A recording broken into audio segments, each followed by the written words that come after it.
Hello and welcome to the Legends of Tabletop podcast. We're getting ready to jump back into our runners game, so I'm going to kick it right over to Jesse, and we'll see what happens tonight. All right, so last time after making it to the scrub, you went inside, were able to kind of rest up, uh, get some provisions. Uh, the interesting thing that caught, I believe, Zucchi's ear was that there were a couple of other runners that were in the scrub as well that looked to be wearing similar suits to what you guys are, which kind of gave you a slight thought that they were also part of your similar part of the organization.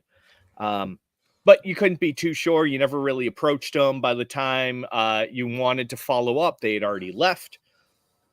Kind of didn't think any more of it. You went around, talked to, I can't remember her name at this point, off the top of my head, but you talked to the woman who had Lily, who had kind of Lily. That's it, yeah. So you talked to Lily, who had kind of escorted you into the scrub. She kind of let you know what was going on. You met Dog, who is like the silent but deadly partner. And yeah, at that point, you had a meal. Went back, met up with her at the exit. She kind of gave you a farewell, let you go on your way. Also kind of updated your map a little bit, so they gave you a little bit of a detour that you could take.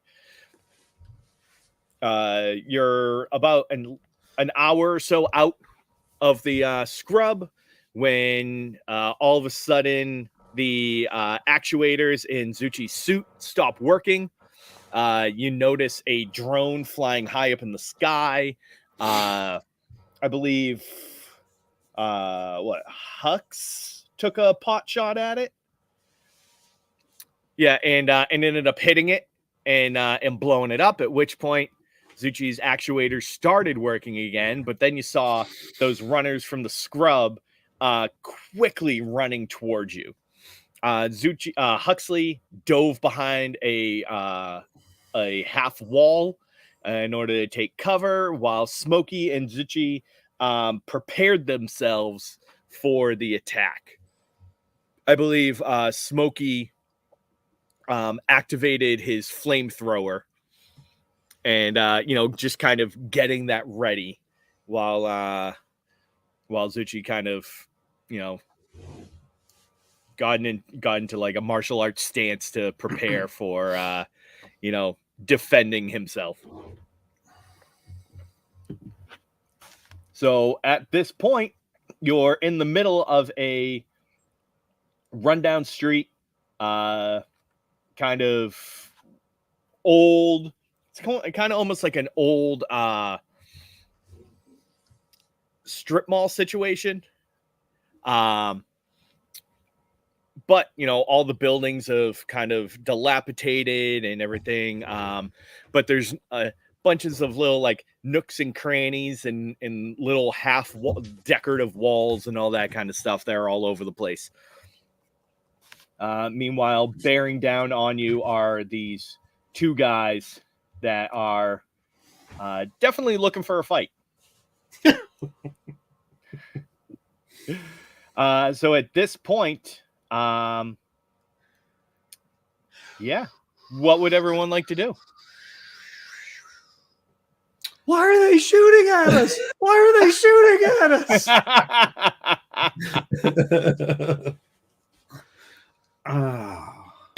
Huxley's, ducked behind some cover. I guess he still has the pistol in his hand, but he's freaking out. We can see these two, right? Or no? I couldn't remember if we said. Oh yeah, they are like in the middle of the street, running towards you. Running towards us.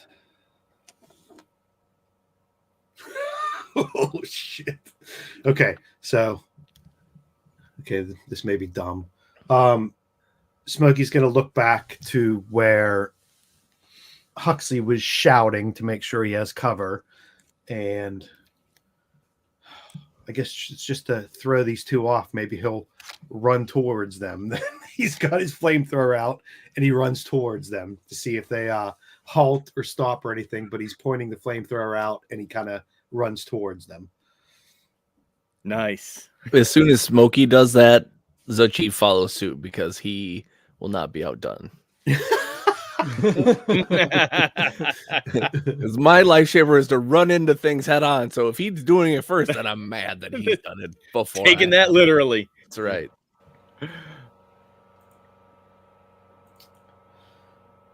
Okay, so do we see? All right. So, Any and Hux, what are you looking to do? I think for this round he's just yelling, like 'cause he's just freaked out. Just Why take are it they like shooting? full cover. Just Yeah, he's doing the Scooby Doo thing. He's shaking behind the tree, is what he's doing. right. Yeah, pretty much.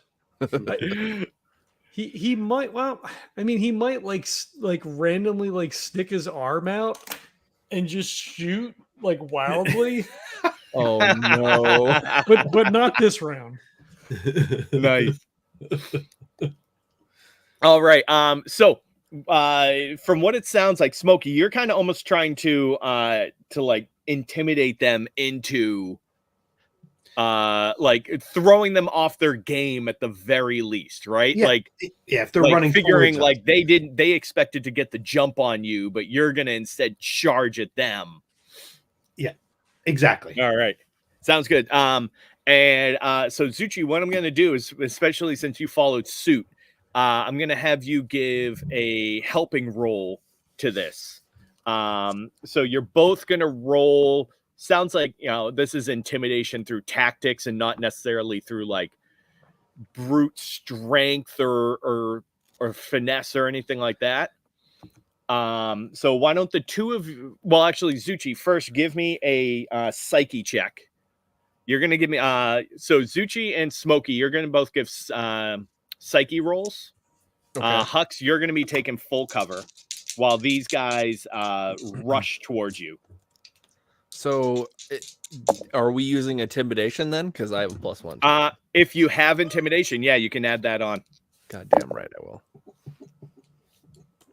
He makes himself look. I'm bigger. guessing Smokey did really well because he's laughing a lot. All right. Oh, I almost did not so well. Good thing my other one was a 5 because my other die was a 1, so that's a 6 for me. Nice. I rolled 2 1s.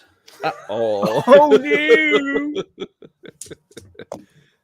He's like, look at me, and all of a sudden his fire thing is like nothing. All right. All right. So Zuchy, you ended up getting a yes and actually. So let me see here. And so what your yes and does is actually increase Smokey's roll by +2. So that brings you, and Smokey, do you have intimidation or anything like that? No. No, so you're just rolling straight psyche? Yep. Okay. So you end up turning, rushing towards these guys. One of them seems completely unfazed. There's two guys, kind of one that is slightly taller, a little bulkier, another one that's shorter and very slim.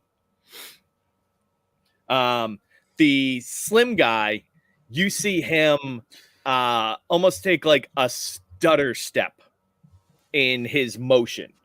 So he loses footing for a slight moment. He still maintains his path on you, but he's kind of lost his momentum, lost his speed a bit. Okay. The other guy, however, makes just a straight beeline to Smokey. And you see as he does, he kind of jumps up into like a Superman punch. And when he does, there's this little blade that comes shooting out from the top of his hand, and he just slashes down and cuts right across the shoulder of your suit. Okay. And he is going to do 1 grace damage to you.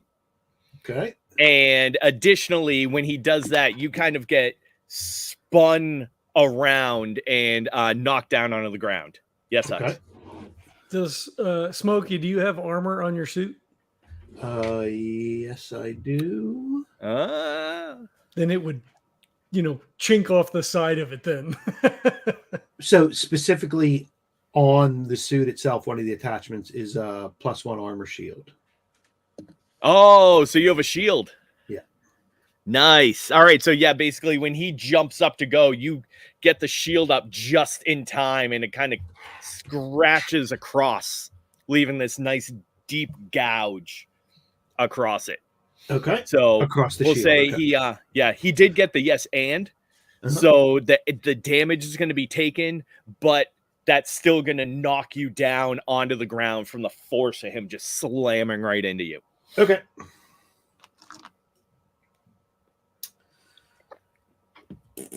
All right.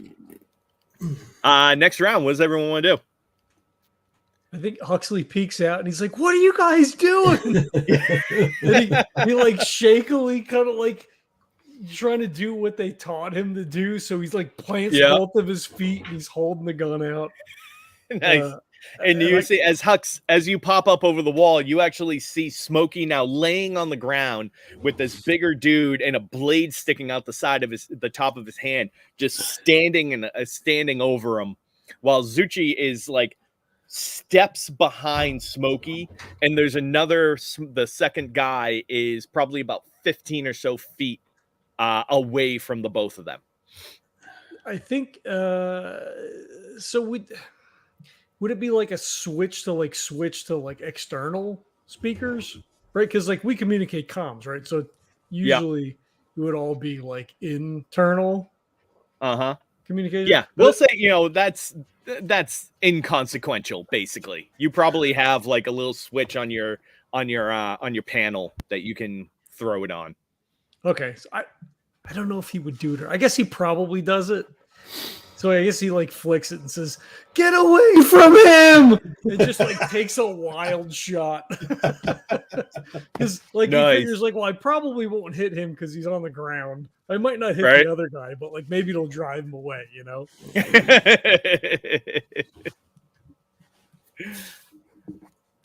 right, how about Smokey and Zuchy? Right. Okay, if I'm on the ground, and he's above me, I'm going to try to... I'm not going to do anything fancy, right? I'm probably in a bit of a shock from getting hit and then hitting the ground and not taking any major damage other than the shield.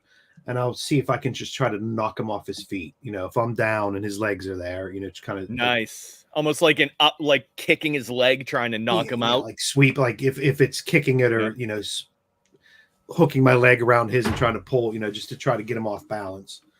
Sounds good. And how about Zuchy? I think because the other guy is so far away, and I have a feel, I can kind of hear that Huxley is getting ready to like pot shot something, and I don't really want to go towards that other guy just in case. I'm gonna see if because through like just like thinking about like what's the best plan, like he assumes that Smokey will go for his legs because he's on the ground, so he's gonna try to do like a roundhouse kick to the guy's head or something like that. Nice. So then are we going top and bottom? Smokey get him low, I'll get him high, and hopefully I'll knock him on his ass. Beautiful. All right, so it sounds like probably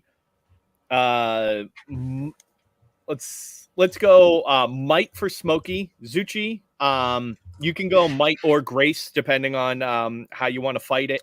What about and Hux, you're shooting? Hux, are you actually shooting? Yes.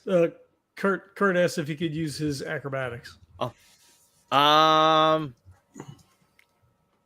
Yeah, sure. Alright. Why not? I was like, Ari could use fighting. Yeah. Oh, if you have fighting, go ahead and use that. All right, I'll do that. Yep. So Yeah. so we're all going after the same guy then, because I was shooting at the guy who was standing over Smokey. Oh, geez. Yeah. Okay. So That's awesome. Yeah, I assumed you're going after the other guy, but whatever. It's fine. Oh, Oh, jeez. Well, that's hopefully a good sign. Smokey got a 4. I also got a Nice. I rolled a 6. 4. Nice. Nice. And Smokey and Zuchy, was that a rolled 4 or with a bonus? Rolled 4. Rolled 4. Mine's a 3 with a bonus 1. Sounds good. All right. Hux, you're up first. So I rolled a 6. He has You no rolled a shooting 6. already. Oh, Yeah. nice. Okay. And you're all going for that first guy, right? Yeah. All right. So yeah, Hux, you managed to get the shot off before Zuchy gets to the guy, right? You know, you yell, you pull the trigger, bullets fly faster than runners. At least for now. So yeah, your bullet just traces and hits the dude square in the chest. This is a yes and. Oh shit! So yeah, he'll do 2 points, right? Like, Yeah. and it's a lucky shot. Like he has his hand, like the gun is shaking, and he just squeezes it, and then like he sees it, like he hits the guy, and it, like like it's visible, right? He's like, I just shot that guy! I just shot that guy! Awesome. So yeah, and you see when you shoot him, it hits his arm, it hits the suit, and you see a little bit of a spark, and you actually see him like actively like flex when it hits him. Smokey, yours is a no butt. So you manage to you kick him, you get him in the knee. He's a sturdy dude. He manages to kind of flex his leg a little bit so that he doesn't take out all of the, doesn't take him down completely. But can I use that to then, so if I Smokey kicks him in the leg, he feels a bit of resistance that it's not, he's not moving or falling over. Can I use that to like kind of push back and roll so then I can try to get back up? Absolutely, yeah. Okay. So so you use that momentum to kind of like back roll and then get yourself back up onto your feet. Yeah, so Smokey kicks him and sees that he's not going anywhere, but he's going to like use that as a fulcrum to kind of push off so he can get back up. Perfect. Yeah. So yeah, you do that. You roll back. As you do, Zuchy comes running in, jumps over you with like a flying back kick. And the guy manages to kind of get a fist up and almost like using his forearm hit like your the inside of your leg, Zuchy.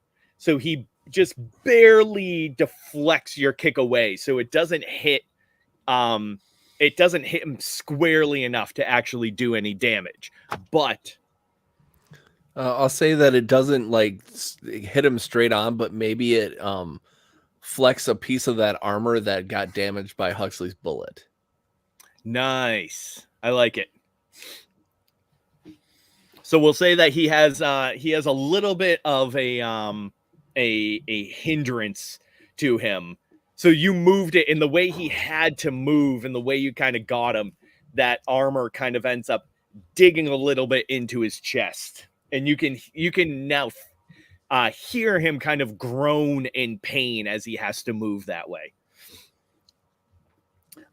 Meanwhile, the other guy, he has taken out like a long rifle And now he's maybe at this point 10 feet away from you. And he like comes sliding to a stop, almost down to like a crouching like catcher's position with the long rifle out. The rifle though is, you know, the barrel of it sticks out about 2 feet. So, you know, you have no idea what he's actually doing this close to you. And at this point, you're not even really sure if he knows what he's doing, period. So Hux has actually landed a shot that's wounded the guy. The armor is kind of flexed. He's now kind of, you know, you can tell every time he moves, there's pain in his chest. Smokey's rolled back up. Zuchy, you're now face to face with this guy. Meanwhile, there's this little rookie apparently that's just been you know, kitted out in a suit, who apparently doesn't really know much and is completely mentally unprepared for this situation. How do y'all want to handle it? I would think if Smokey sees that and sees the reaction of the other runner, he'll see that Zuchy is he has this kind of in hand, you know, those moves, you know, Smokey feels like, you know, Zuchy can handle himself. So he's gonna go then run at the other runner now. Now that he's up, he's gonna go charge at the other one. Nice. But you know, Smokey will be running towards the other runner, but he'll also have his flamethrower pointed out. He's not going to shoot yet, but he's going to see if that then throws him off. And then, you know, while he's running over, you know, like Huxley flipped it on to, you know, not just internal comms. You know, while he's running over, he'll point the flamethrower at him and, you know, just scream hiss boom and just keep saying that while he's running at the other one. just to throw him off. Nice. So you're trying some more, you know, psychological manipulation at this point, just see if you can get this guy to run away instead of having to actually burn him up. Well, yeah, because it looked like if those were the reactions from the other one, right? If the roles were reversed, I think Smokey would have just opened up. But yeah, if it looks like, because that's the person that first hesitated when Smokey ran, and he looks a little unsure of himself, so he doesn't want to completely fry someone. As the fact that Zuchy and, you know, Huxley are still all right, he's not gonna if it turned the other way, he might have just not asked any questions, just did it, but he's just gonna charge because we saw these two, we saw their suits, so there's something weird going on. So, you know, if we can, you know, find out what the hell's going on instead of just, you know, clearing the field and being done with it. Yep, sounds good. How about Hux? I think he turns to the other guy, and I think he just yells, "Stop shooting at us!" And he'll just like hold his action, right? So like, there's no mechanic for like holding, but like, you know, if the guy, you know, shoots Smokey, I'm gonna try to shoot him. Sounds good. Yeah. Right. Look, waiting for a response. Exactly. Yeah.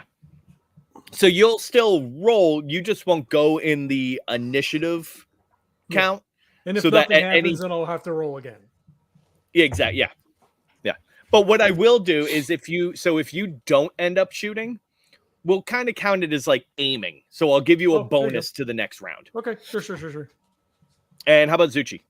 Zuchy's gonna pull out his field knife and he's gonna stare this big guy down and he's gonna say, "Let's see what's in this can of sardines." Nice. He's got it in the kill position. It's backwards. Beautiful. All right. Yeah. So we have a Could roll I make me. a charm? Huh? Could I make that as a charm? As opposed to it doesn't really sound like you're trying to charm him. Well, but like we don't have any other social stuff, right? So like to make a charm roll, if you want to call Yeah. it an intimidate, if you want to go, he Oh, I has no gotcha, skills in anything, but as opposed to like, I don't know. It's up to you. It's up to you. Because I did say No, would I mean, shoot if him you he want to, did yeah. something. So I was taking it in more of the shooting aspect, Yeah. where yeah, like yeah. you hold it and then you shoot when you want to, and then if you don't shoot, that rolls over, like Yeah, that no. rolls over to you next. But if you want to turn it into more of like a like it's like hostile negotiating, right? Right. Like you're negotiating with him, you're asking him not to shoot, but and you're not saying like, if you shoot, I'm gonna kill you. You didn't Right. necessarily threaten him. So if you want, we can do it either way. It's up to you. No, I don't know. Fuck. I mean, I think he's just yelling it. Maybe it's not right. I think we'll go with what I said in the first place. All right, Right? sounds Like good. my declaration of intent was I was going to shoot this guy if he does something stupid. So, Right. Yeah. I will stick with that. Yeah. I'll ask you. So Zuchy, does he,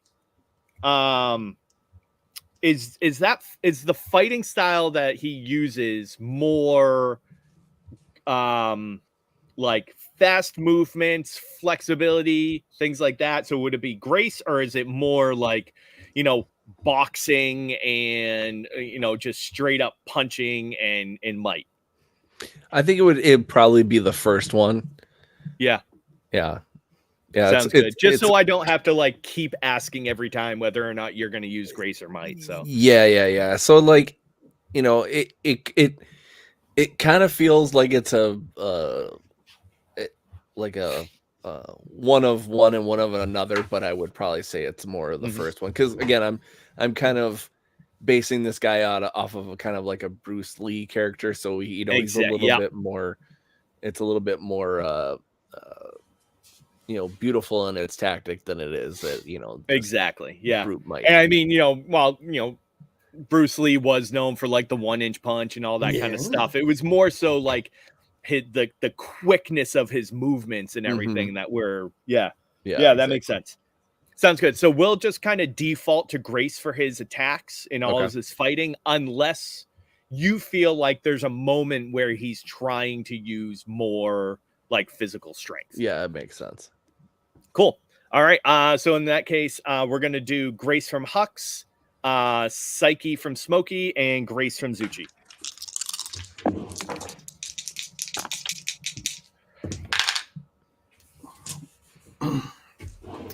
Another 4.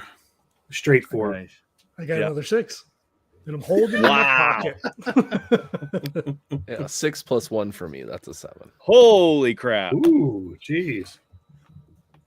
Nice. So we'll go close. We'll go proximity first. So let's go Zuchy first. So you pull out the field knife, you lunge in for the attack. This guy is at least he thinks he's prepared for your attack. But the speed at which you strike him is combined with kind of he's purposely trying to protect his center, and you notice that, so you intentionally kind of fake high and then go low to get underneath his guard. So he is unprepared for this attack, it turns out. So you strike him with your field knife, and I'd give him double damage with that as well. Beautiful, yeah. So you feign the attack, you go low, slamming into his leg, and he ends up just taking it, and it digs. You feel it to the point where through the armor, and then you just feel the knife give as it punctures through the armor right into flesh, and he just you can hear the scream inside the helmet as he just kind of drops down to one knee before then elbow hits the ground, and he just like lands down onto his side.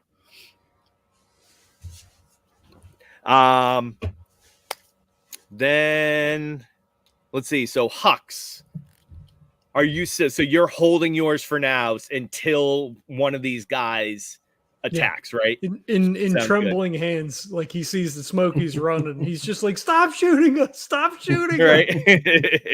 And if the guy brings up the rifle to shoot Smokey, then he's gonna crack one off. Right. So Smokey, you run up to this guy, and you're just yelling spoons, and he has no clue what's going on at all, and you can actually see the barrel of his long rifle like shaking violently. Like it's trembling in his hands at this point. Okay. And there is Hux. You can even, and everyone can hear it. There is a sudden whoosh, where the plume of fire from the end of the rifle, and it just the shot just skips along the ground of the road a good 2 feet away from your feet, Smokey, and like 3 feet behind you. He wasn't even close at all. So this shot just goes boom, pinging off of the pavement. I shoot him. You shoot him. I mean, he shot, right? I said don't shoot, and he shot, right? Because you can't. The distance. It's not like I could be like, oh, it doesn't look like he's got a shot lined up. Like exactly. Yeah, boom, pop, pop, pop, pop, pop. Yep. And so he was already kind of low to the ground, right? The shot goes off, and all of a sudden, you just hear behind you, Smokey, of like multiple fires, like multiple shots behind you. And the dude's helmet, the visor in the front, just goes and then shatters as one final bullet just goes right through the middle of his head. And he just falls down to the ground. He just starts shooting. Why was he still shooting? Why was he shooting? Oh my god, that guy is dead. I killed that guy. What do you think bullets do, Huxley? Why would Give they him do a it? hug? I said don't shoot. You did what you had to do. It was us or them, unfortunately. I think he runs, like he breaks cover and runs to the guy, right? Because he's a fucking medic, right? Like he doesn't know, like he knows he's dead, but like also like, well, I'll see if I can help. So nice. when Huxley does that, obviously Smokey will stop. First, he'll be a bit surprised about that he was getting shot at from behind from Huxley, and then how good of a shot it was, and he'll put his arm up and like he's trying to stop him, and just shout, Huxley, stop, hold on, slow down, just trying to calm him, because obviously Huxley's screaming and yelling, so he'll try to slow him down so he doesn't come barreling over, just to hold him up a bit. Yeah. When you tell him to stop, I think he probably like starts to pull up short, thinking like, oh, maybe there's something else I don't know about this, right? Like, maybe something else bad's gonna happen. And then he just starts looking around, like maybe there's somebody else, maybe there was something that I missed. So from where Smokey's position was, he can see it was pretty much straight between the eyes, right? So yeah. Okay. Yeah. So I'm not worried about that guy. I'll look over to where Zuchy and the other one are, to see how that's going, and just kind of walk backwards, keeping my eye on Zuchy and the other guy, and like kind of walking over towards, or not walking, but a little bit faster, over to where Huxley's at. Sounds good. I mean, again, we don't have this in this game necessarily. I kind of feel like that's maybe a psyche check for Huxley. I was gonna wait until you if you actually got up to the body. So if you actually, I mean, if Smokey doesn't say anything else and he starts walking away, right? Yeah. Like I feel like I should probably help because I shot him. That's my fault. Yeah. So if I'm walking, Mr. Smokey, is it okay? I got to make sure he's okay. I'll if I'm over to where Huxley's at, I'll put my hand on his shoulder and say, I don't think you can help him, but you helped me. And right now, out here, that's more important. You helping me and Zuchy. You did what you had to do, and that helped us. So I was going to say that's about all the helping you can do, but that just doesn't sound right. Yeah, so he'll say, yeah, you can't help that guy, but you helped us. That's what we're here for, to help each other.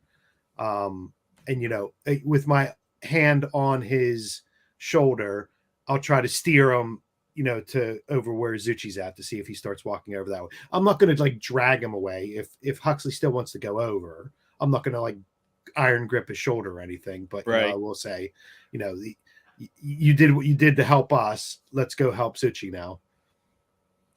Yeah, I mean, I think if you lead me away, like he's kind of like looking over his shoulder as you're like pulling me as we're kind of walking, like he's looking to see if the guy's like moving or whatever. Yeah. I like I said, I'll put my hand on his shoulder while we're talking, but I'll let it go as I start walking over to see if Huxley comes over. Yeah, that way instead of back the other way. Yeah, I think so. I think he would follow you then. Okay. He like very awkwardly like holsters the pistol. Takes you a couple of tries. Nice. And now Zuchy, you're standing over this guy. You pull the field knife out, blood on the, there's blood on the blade. This guy's laying on his side on the ground.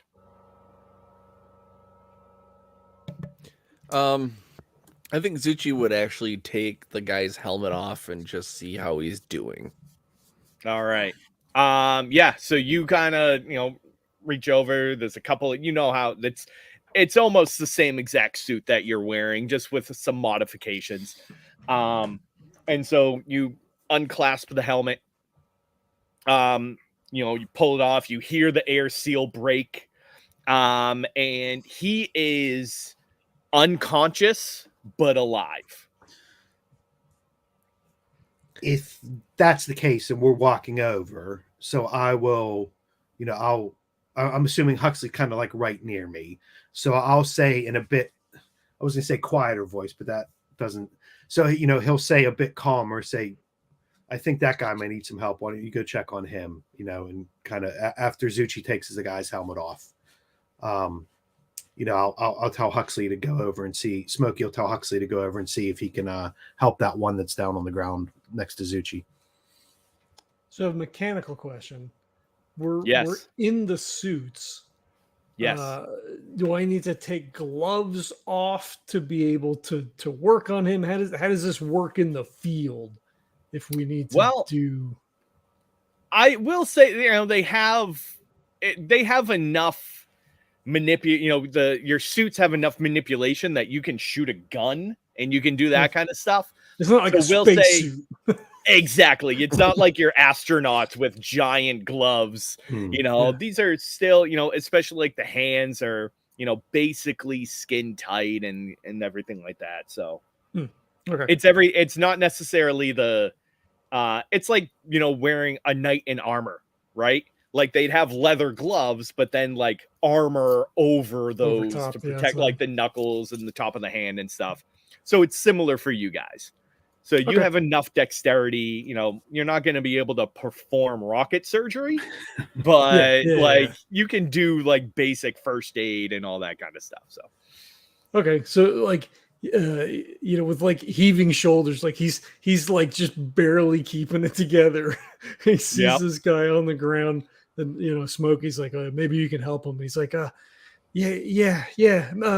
Maybe I can. And he kneels down and he like, if that armor's like broken off or whatever, like he'll, begin to check down, like whatever Miss Joanna taught me, right? Like, okay, check the pulse, check the pupils. Like he'll start going in and he will provide first aid if he's, if He's going to attempt first aid. Sounds good. Yeah, so go ahead and give me a medical check.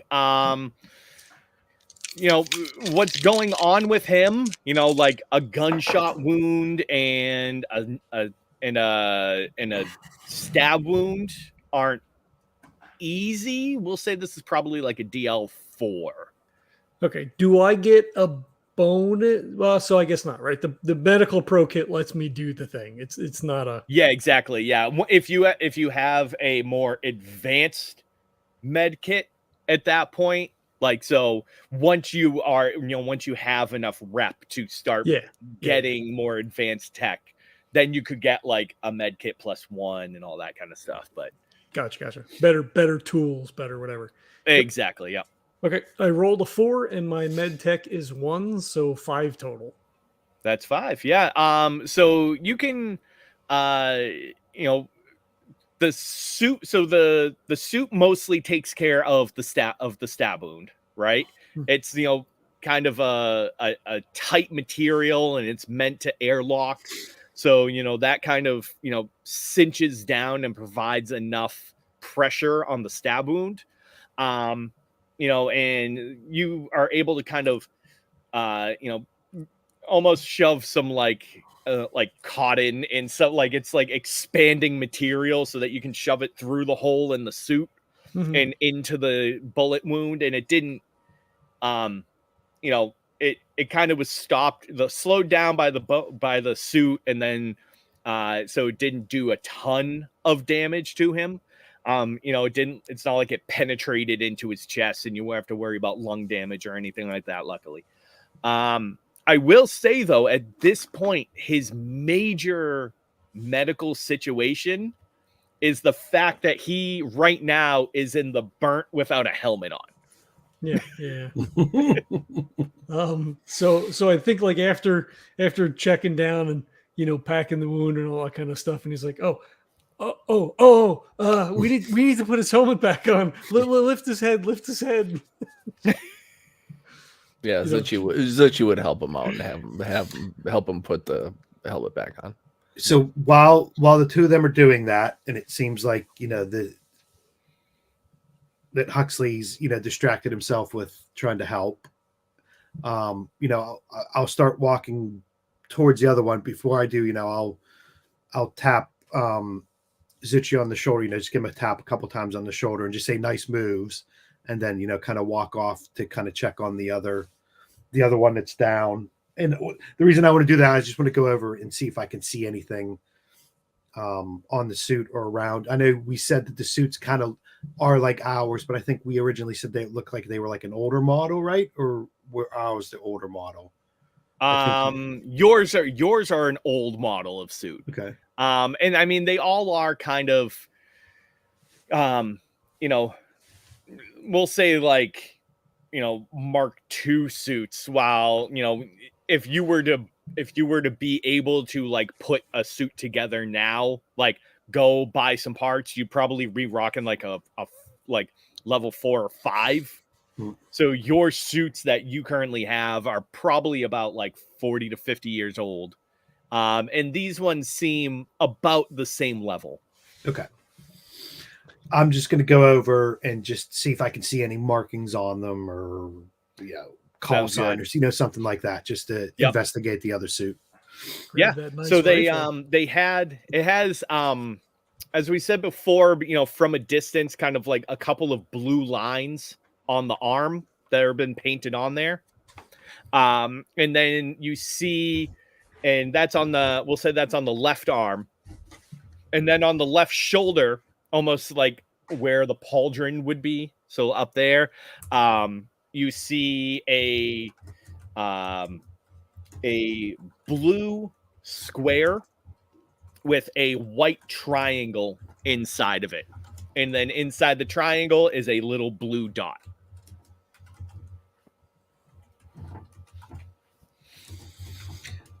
Do I recognize those? I'm assuming the lines are kind of almost like, stripes on a, like a ranking, but the blue square with the white triangle with the blue dot, do I recognize that? Go ahead and give me a brains roll, And if you have any kind of knowledge about the air, so like, knowledge street or anything like that could help. If you don't, then just straight up brains. Okay. And let's say beat a 3. 5. Nice. That's a yes and. So yes, you do recognize this. They don't have large numbers. So in the kind of runners organization, first off, you are assigned a team just like you are. But some runners tend to gravitate towards each other as well.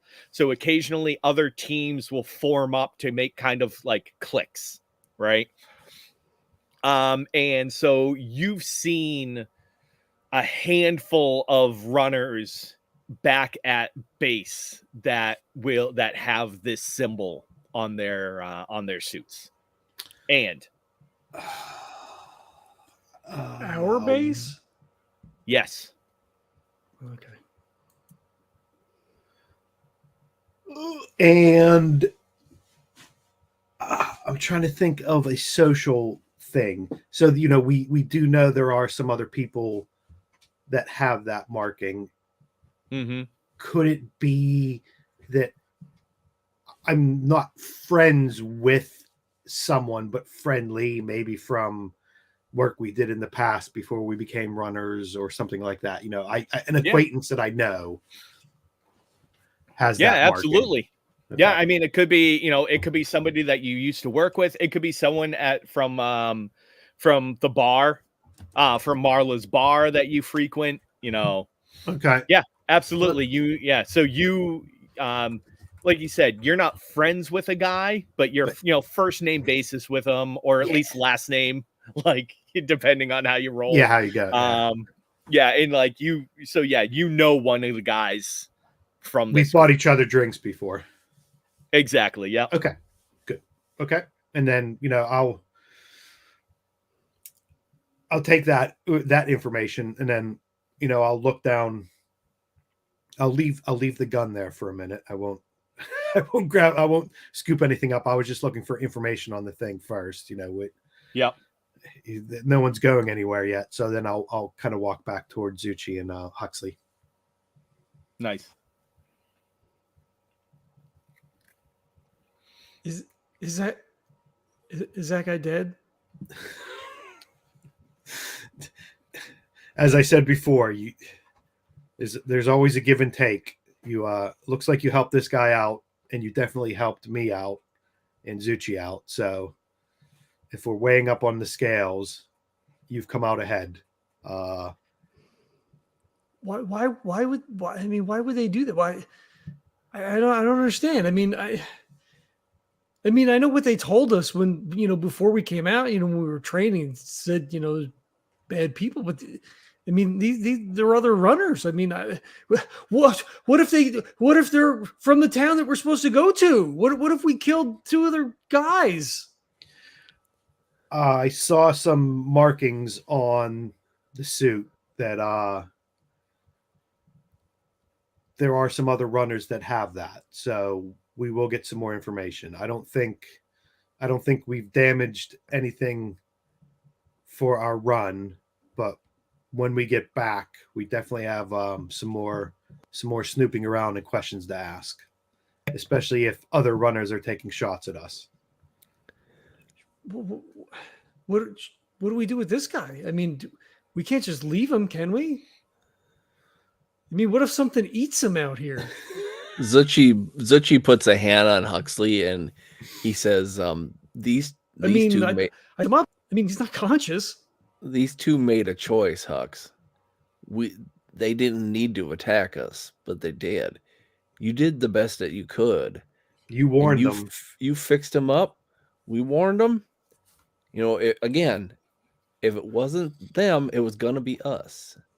I say we give this little guy a proper burial. We find this big guy a place to lie up, We're not going to take him with us, because if we take him with us, he's just going to hinder us and he could get us killed. It doesn't feel like the right thing. And he like kind of petulantly turns away and like kicks a rock.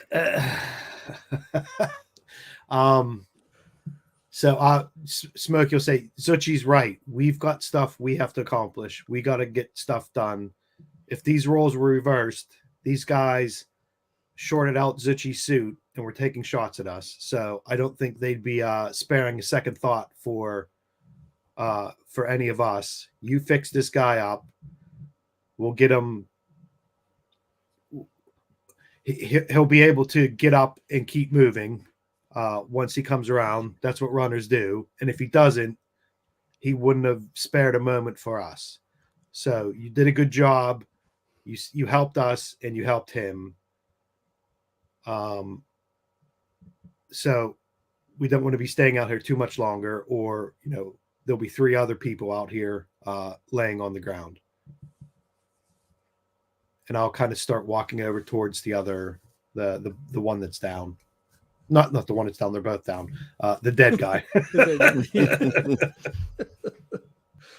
I think Huxley just stands there for a couple of minutes, like while you go over to the other body, like, maybe pull out like a, like an entrenching tool or whatever.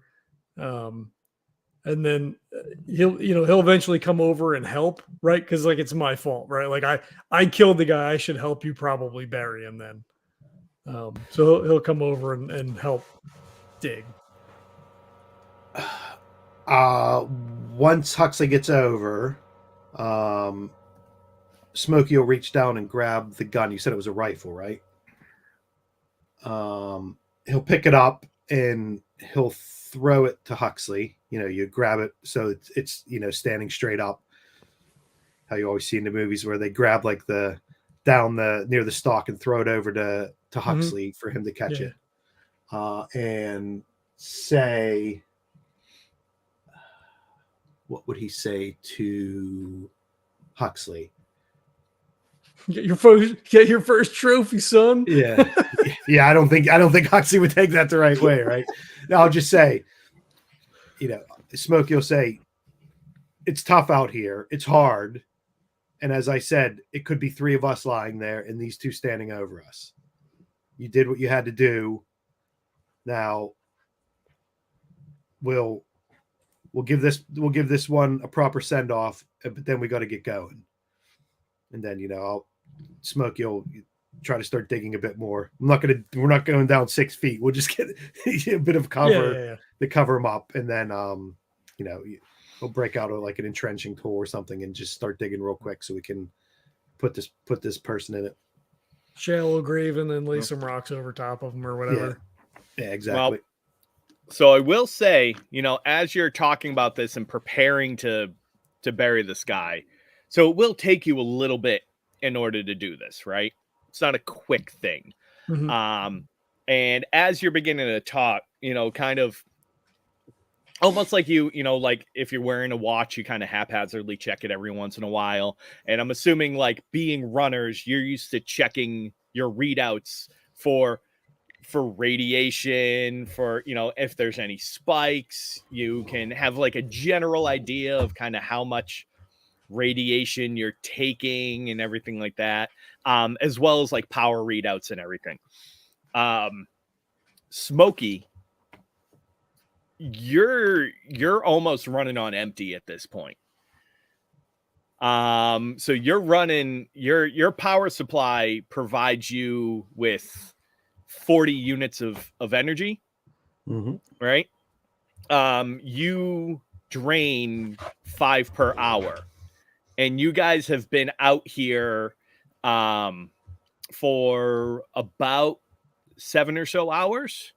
And we'll even say that, your suit was kind of in low system mode while you were in the scrub. So we're not going to really take too much out of that, but you still have been running for a pretty decent amount of time. So you figure you have probably about an hour and a half, maybe, worth the power left. Okay. When I see that, I'll look over to Huxley and say, this right here was kind of the first barrier you had to get by in being a runner. Well, we're actually, so this is before the burial. No, I'm sorry, barrier. I didn't say barrier. Sorry, yeah. Barrier. Right, yeah. While we're digging, I'm saying that, Yeah. Or right before that, and then I'll look over to Huxley and say, "Okay, we got another decision to make. I need to get somewhere and get charged up in the next hour, or you may be digging another hole. So you did the best you could. You made an effort. We sent this guy off properly. Now we got to send ourselves off and get somewhere." He looks from Smokey to the guy, and then to his wrist, and he pulls the map out to look. In my estimation, about how far do we have to go? You probably have a little less than 300 blocks left. So around 300, give or take. So you have about, and that's about how fast you guys are traveling. So you have about an hour left. About an hour. Yeah. So you're pretty close. So he says, so, I mean, we're here, and it's like 300 blocks. We if nothing else happens, we should be able to make it in an hour. If we have to, I could transfer power from my suit to yours. I have a bigger reactor on this one. And like his eyes slowly kind of drift back down to the body again, and then snap back up to Smokey. So Smokey will say, "Unless you two want to be carrying me, I say we get moving. Hold on to that power boost in case we get stuck at something else. But I say we get moving now to make sure we give us enough time to get there." And I'll say, this is democracy, but I'll be keeping an eye on how everyone votes. So I say we get moving, and Smokey, with a smile on his face, Smokey puts his hand in the air. I think it goes past Huxley at this point. Says, yeah, I don't want you to get stuck out here. So, yeah. At this point, Zuchy is actually by the other body because he's making sure if that other guy wakes up, he doesn't want anything, bad happening. So he's not even really in the vicinity to know what they're even talking about. Okay. So he's already slit that guy's throat. Yeah, he's fine. It's all good. Boy, it really went from good to worse, guys. Sorry. So Smokey will shout. Peaceful. It's like he's sleeping like he's dead. What? His head's at a real weird tilted angle on his shoulder. No. So Smokey will yell to Zuchy, "We got to get moving. I think we got about an hour left, and Huxley said we're about 300 blocks away. So let's get headed off to where we need to go." Kind of wave his arm to get him up and moving. You got it. I had a question. I had this question a long time ago, but the story was going so well I didn't feel like interrupting. So when I took the guy's helmet off, the big guys, did I recognize this guy at all? Yeah, why don't you go ahead and give me another brains roll. It's gonna be a DL3. Okay. Good call. Oh, that is a 6, brother. Oh, you're dating his sister. Nobody's supposed to know about that. Yeah. Yeah. So this is actually a runner that you have come across. He's been there longer than you guys. I mean, that's not too hard to do, but you actually have seen him around town before you even were in training as a runner. His name is Jansen Wells. He said he's a runner. Kind of a little bit of like a dude bro kind of guy. try, but in a almost in a nice way. Like, people like him, but like it's one of those things where like he likes you. He'll treat you good as long as he can like get something from you. There you go. But if you don't have any value to him, then he doesn't give a shit. And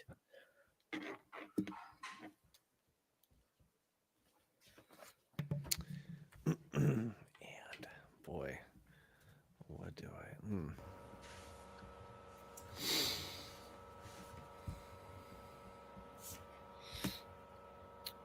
I mean, it could be anything from, where he lives, family, something else about him. Or if you want, you can kind of take that and hold on to it. And kind of use that and for, a different thing when you get back to Ingram or something. Yeah, I've got. And nobody sees you slip the knife between his ribs. Okay, so I have one here, and I don't know if you'll let it happen, but we'll just let it be how it is. So if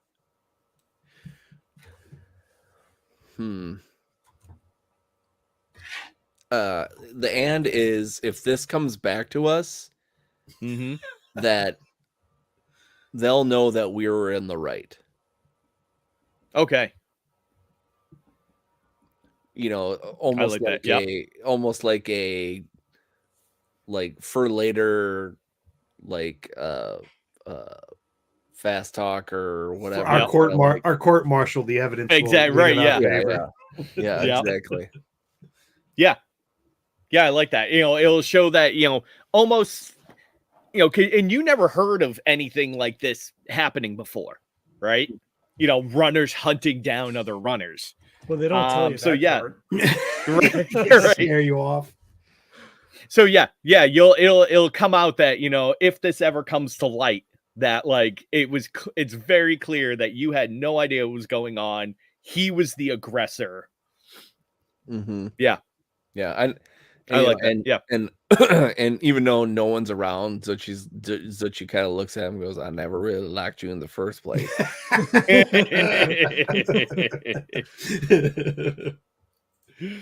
Nice. I think I asked you this last time, Jesse. I can't remember. Did the suits record, or did we say we had to purchase a camera? That was something we talked about, like post show for like gear list stuff. Yeah, I think that's kind of something a little bit extra. Yeah. Okay. All right, yeah. Yep. Just thinking about this, like if it came out in some sort of whatever. Exactly. Like, I was thinking about that too, but I thought, that seems like that's something I would have to have pre. Yeah. I remember us vaguely having a conversation about something. Yeah. Actually, you know what? Zuchy, why don't you go ahead and give me an awareness check? Sure. He finds the little black box in the suit. That is a 5. Nice. Okay. Yeah. So as you're kind of looking at him and you're like, I didn't even like you anyway. You actually see on his helmet, like mounted to the like top side of his helmet. It almost looks like a little mini GoPro. Nice. Yeah. And he says, this looks like some evidence. And then he, takes out his field knife and just tries to unattach it from him. And Huxley spins around and screams, "Zuchy, what are you doing?"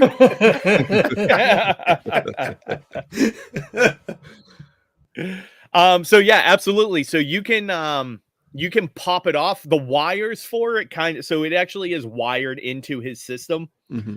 So it does look like the wires kind of run down and in. If you wanted to spend the time to, basically scavenge, like salvage it, then you could go in and properly detach it, possibly pull out the memory for it. Or you can just take that and just rip the fucker out. Yeah. I don't think that you really knows what to do with that kind of stuff. So he probably just rip the wires out and then just put it away and just like maybe talk to Huxley about it later. Be like, hey, this is something you can help me attach, or one of us. Sounds good. All right. So while that's, we kind of have these two things happen concurrently. And as after you've kind of ripped it out, that's when Smokey kind of turns around, and that's, after Smokey and Huxley have had the conversation about like, we're on a time limit now. Clock's ticking. Yep. Smokey wouldn't be super shitty. Like, he'll just say, look, we've got to get somewhere. It's not like he's saying, hurry up, get your asses moving, because, I'm running out of power. Because, right. Huxley says he's got some backup power. Yeah. He also wants to get Huxley away from exactly. the scene. Try to get him focusing on some other stuff. Let's give ourselves enough time, make sure nothing else pops up. Let's get moving. Mm-hmm. Just getting his mind on something else. Yeah. So then, sounds good. Yeah. So as soon as Smokey says that, Zuchy will be like, "Gee, Smokey, it's all about you. We gotta get from point A to point B." I tell you, this young Huxley's doing all the work, and we're just like, "Oh, we gotta get to so and so and do this thingy thing." Jeez. All right. Well, I guess we gotta go. Before Smokey runs out of energy, and then we're gonna be carrying his sorry ass around. That's what I was gonna say. I already told Huxley, because so obviously I think Smokey realizes Zuchy's just joking around kind of thing, and he'll say, "Yeah, it happens when you get old. You got to rely on the younger guys to carry you if your suit runs out of power." He's just we're joking around and trying to make the mood a bit lighter. Yep. Trying to make Huxley forget the fact that he just murdered a dude. Yeah, it's not like Smokey's going to rehash and go, "That was a really good shot. You got him right between the eyes." We're not going to go over that. If it was someone else, we maybe someone be carving a notch in their stock or anything. But obviously, Huxley's not that type, so we won't be rehashing it. Yeah, and to be fair, as far as the power stuff goes, I mean, in a meta sense, I could fail the roll, right? Like, yeah, exactly. I've got plenty of power, but if I don't make the roll, you're fucked. Yep. You could end up taking power away from Smokey. You could short his whole system out. You could short your system out. I got his 110. Sorry. So it makes sense. I mean, like, I think Smokey would realize that too. Like, the kid can do it, but like, ooh, what kind of state is he in to like do this kind of thing out in the field now, right? And my assumption is, during training and everything, right? We're in a world where these are kind of important, right? So probably their first rule is don't F around with how much power you have, because then you're going to be stuck out there, kind of thing. So I'm sure that that's been drilled into our heads that don't take any chances with it.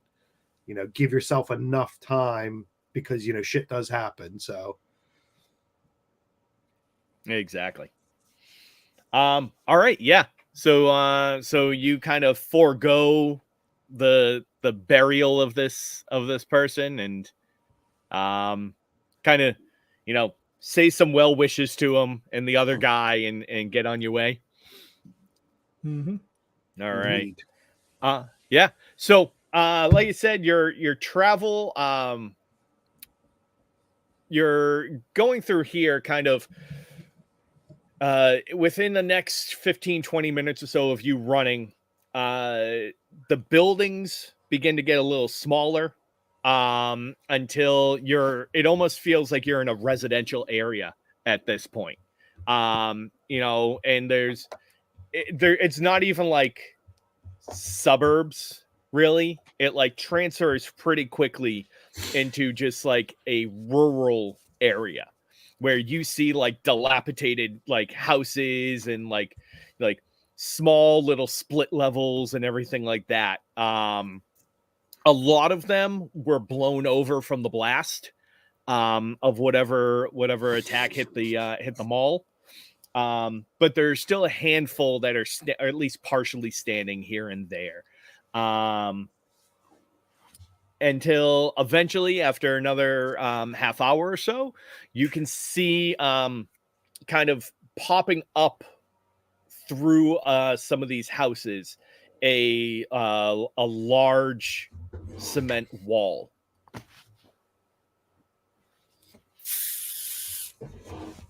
And we'll say it's probably getting a little dark now at this point. And you see kind of starting to flicker on a handful of lights that are kind of spaced pretty evenly and set along the top of this wall.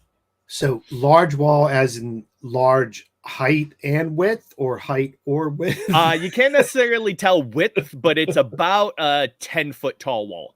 Okay. Well, actually, no, because if it's popping up above the houses, or at least above some of the houses, we'll probably say it's about a 25-foot wall. Okay, so how about side to side? I'm sorry, when I meant width, I didn't mean. Oh, okay. I meant side. You didn't mean like how deep it is. You meant how. Yeah. All right. Yeah. It spans a pretty decent area. It to the north, it kind of disappears behind a couple of houses, and on the south, it kind of goes a good kind of 150 or so yards, and then takes a bend, so that you can't really see how far it goes back that way.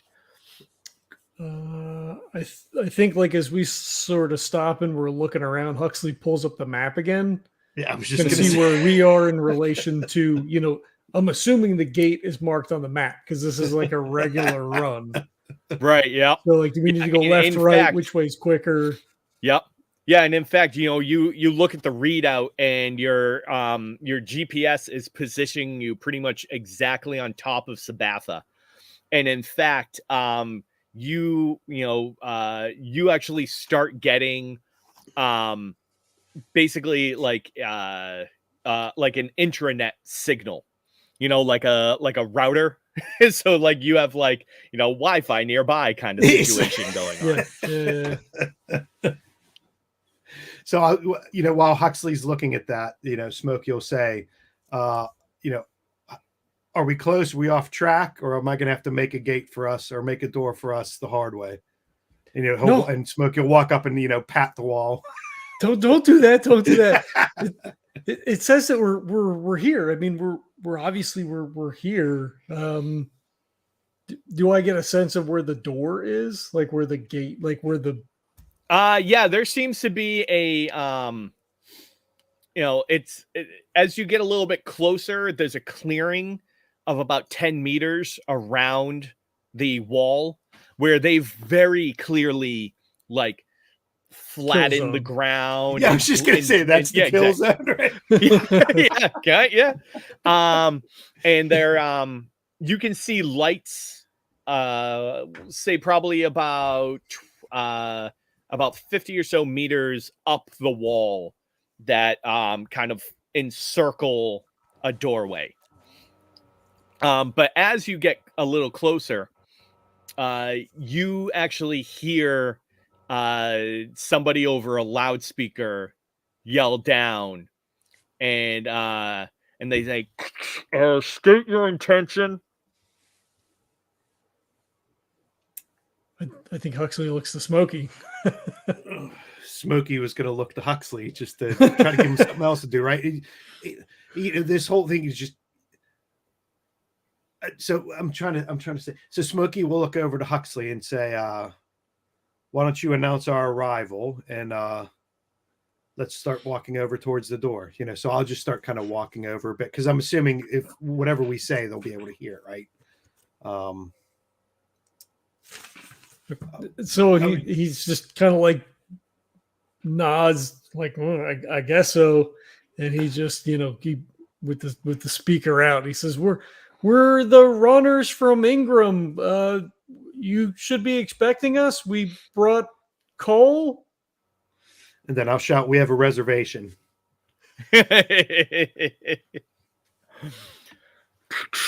Proceed to the gate to the north. Be ready for identification. Oh, okay. Like he waves like awkwardly, just kind of like, all right. Yeah, then Smokey will say to Zuchy and Huxley, "I think Huxley already identified us. I don't know what else they want." And then just kind of giggles to himself and walks over to the door. Guys up top are like, these fucking noobs. Why are they always sending us new runners? The other guy's like, should we shoot at him just to like fucking scare him a little bit? And he's like, no, fuck, come on, we get court martial for that. Smokey's laughing and Huxley's waving to him. Exactly, yeah. You see him swing this big ass fucking 50 down. They're shooting at us.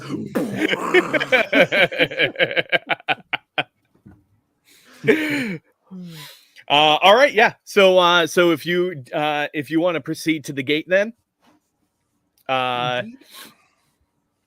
that point, kind of you go up there, and see, with set within the concrete wall is this big steel double door, and there is a like a digital pad off to the side of it, kind of like hanging out a little bit from the wall, propped up on some stands. And you hear over an intercom within the digital pad a robotic voice, and it says, "Please scan your identification." And like Huxley looks panicked. He says, do we have identification? They just told us to come here. So Smokey will look at it and just kind of like wave his hand over it and, put his hand on it. He would just kind of shrug and look at it. And yeah, when you do it, so you kind of like wave your hand over it, and on your readout, you actually see a blip. And it gives you a message of saying, Sabatha security requesting access. And it basically has like a Y or an N. So I make sure my finger's not too fat and I click the Y. There you go. And on the pad, there's a little yellow light. And and you hear a ching, and the light turns green, and then you hear, and the doors begin to slide open. All right. And so look back to the other guys and say, we're here. And then I'll kind of look at my readout and see how much energy I got left. There you go. You have probably about 6 units left. That should probably, well, actually, no, you used up a lot more than that. So you probably have about 3 units left, okay, which is enough to like get you hopefully like into the city, into the knoll, and like hopefully your actuators won't stop working before you can get the suit into the proper location. We're almost here, guys, but we gotta hurry up and get in before all these old bones start locking up on us. And I'll kind of march in. Yeah, and when you when you look in, when you start to go in, it's actually in a steel tunnel that runs almost perfectly straight, and there's lights lining either side of it. Basically, like every 10 feet. There's another light. So it's a very well-lit corridor, and it's like steel literally all around. Walls, ceiling, floor, everything. Cool. I'll start marching down the hallway, making sure that Zuchy and Huxley are following behind. Sounds good. And there's nobody there, right? Like it's just us in this tube. Yep, that's correct. Yep. Yeah.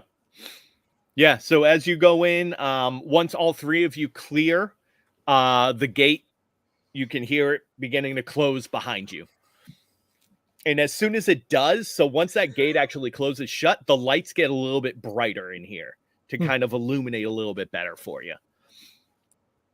And you travel less than a minute down this hallway, and you come to another set of doors that has a very similar digital pad on it. and I'll look to the other guys and say, "It's your turn. You guys can go give it a swipe, and see if Zuchy or Huxley go up and do it. See if any of us is not.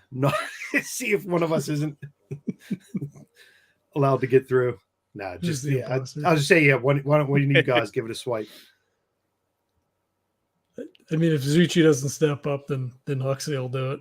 Yeah, I think even though we're in this city that we're supposed to be, I think Zuchy kind of hangs back and just still kind of monitors everything because he doesn't really, especially after these other runners tried to attack us, he doesn't really trust anybody at the moment besides the two other guys he's with. Sounds Rear good. guard. Mm-hmm. Yep. All right. So yeah, so which one of you is gonna scan the system this time? Hux? Me. Yep. All right. So yeah, you do the same thing. You kind of swipe your hand over, and then you get Sabatha Security requesting access. I think he looks at Smokey and he says, I press yes, right? Yes. Click yes. Then he clicks yes. All right. And then the light on the pad goes from yellow to green. And then another voice, the same voice now says, please enter the decontamination area. I wonder what would happen if we. And at that point, the gates open up. But let's save that for later. The tunnel floods. We all Yeah, right. Yeah, it starts All right. crushing down on us. Shut off all the garbage measures at the detention level.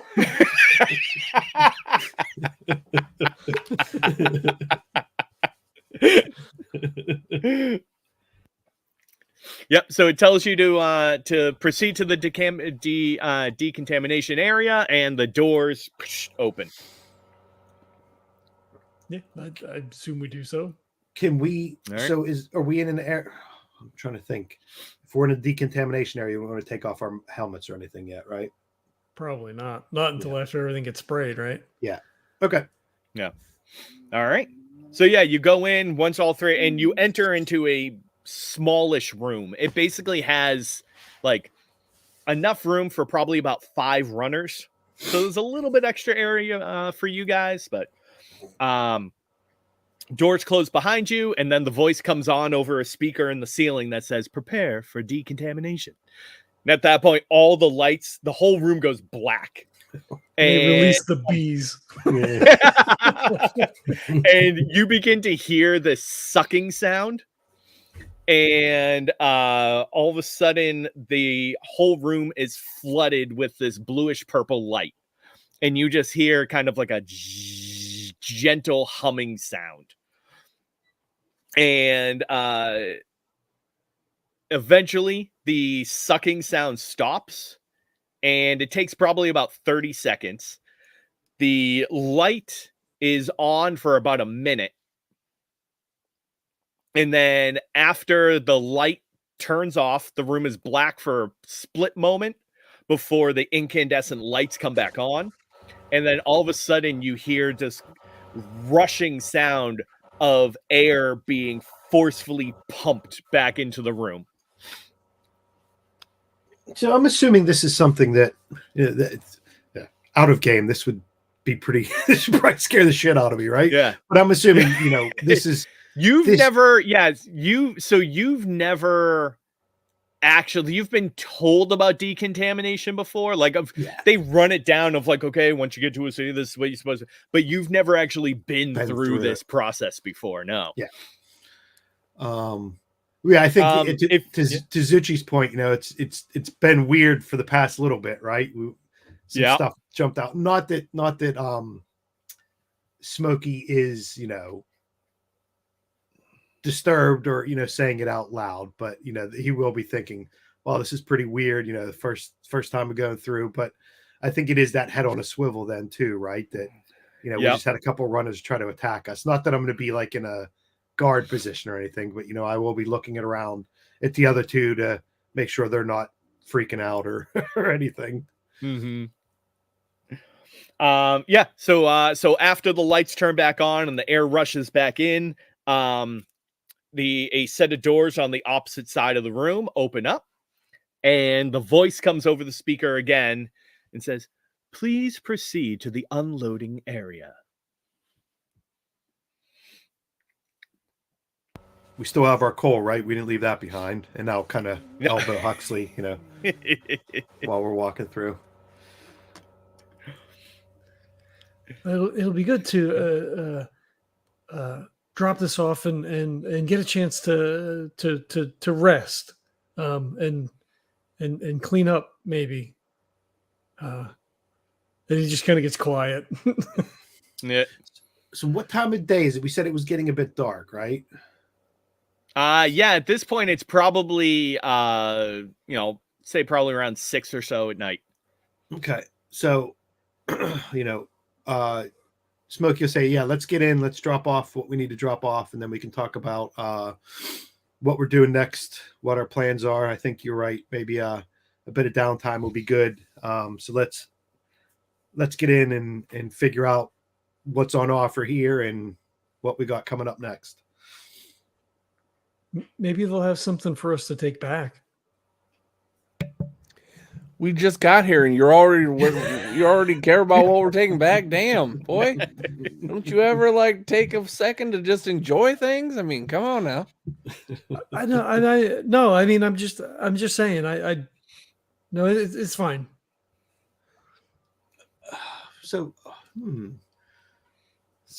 Smokey will say if Huxley says that, that kind of, not dismissively, but if that kind of offhand, he'll say, idle hands are the devil's playthings, right? And kind of just giggle for, laugh and just say, let's go in and see if they do have something to send for us to take back. Then that just means maybe some more cash for us and get a couple extra notches under our belt for some successful runs. So let's go see what they have. Because I'm guessing that I guess Huxley's his mind's going like a mile a minute, right? So as long as we keep that going, and as long as there's stuff going on, right, then you're not going to dwell. So let's go see what they got for us, and go start walking forward. Is it like marked out, Jesse? Like if you were in like a warehouse or like a mine, is there like arrows painted like go this way? Oh, absolutely, yeah. So kind of shit.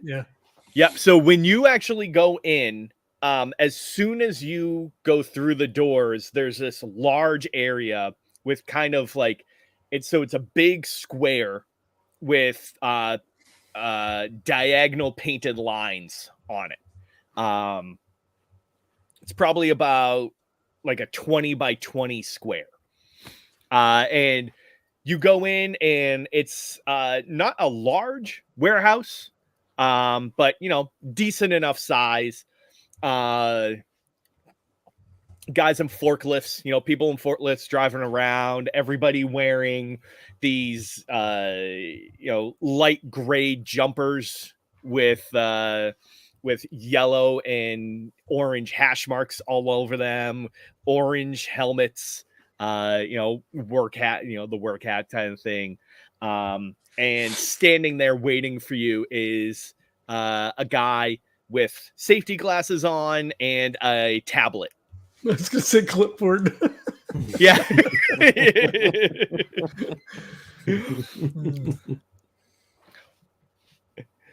And he'll just say, state your designations. I'm Huxley. So I'll look at Huxley and say, did they tell? I'm Smokey, and kind of just wave at him. Zuchy? And he's like, like you see him scroll, swipe a couple of times. Hello. Goes, with like Lenny and Squiggy, we barge in and just say hello. And right. Ingram, correct? Oh yeah, yes, sir. Yes. You have a load of coal. I'm assuming that's it. Yes. Good. You can for offload it for all the right naughty there. kids. I don't understand that. You can unload your cargo there. At that point, we have temporary location, a room designated where you can put your suits, charge up, make any repairs that you need to. If you require bedding, we can make those accommodations as well. I think, guys, we're going to be staying the night, right? We're not going to head back out, so probably have to take advantage of the extra bedding you have. And he kind of scrolls a couple of more times. He goes, you are designated into room Q37. If you follow the lines, it'll kind of point off a little bit. Follow the blue line. That will take you to the rooms. And there will be a map there that you it'll tell you what floor to go to and where your room is. Is there anyone else we need to talk to? Or is this drop off here? Does that mean everything's done? I will mark it in my system that you have that the delivery is been successful once we look at the cargo and attain that it has been successfully and completely delivered. At which point you will receive a notification in your room. Good. I was just going to say, how do we know everything's kosher? We may have some more stuff to talk about afterwards, after we get that confirmation. Is there anyone specifically we would need to talk to after that? Or if you are looking for additional equipment or supplies, or if you would like to follow up on any potential jobs, you can contact our customer service department and request a meeting with them. sounds good. We'll definitely be doing that. But we'll sit tight. I guess it would be the runner service department, wouldn't it? Yeah. RSD. Well, there you go. we'll be waiting for that confirmation, and we'll go decompress while we do that. So, I'll look back to Zuchy and Huxley, and just kind of head off to where our designated room is. Very good. I think Huxley probably goggles a little bit. Just, we've never been, like he's never been anywhere else, right?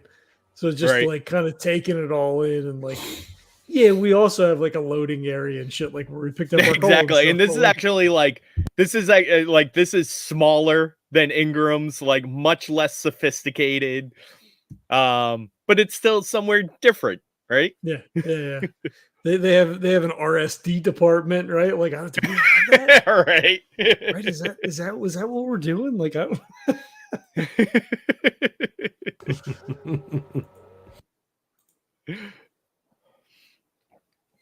All right, yeah. So if you guys follow the blue line, you're able to find the corresponding wing and floor and everything for your room.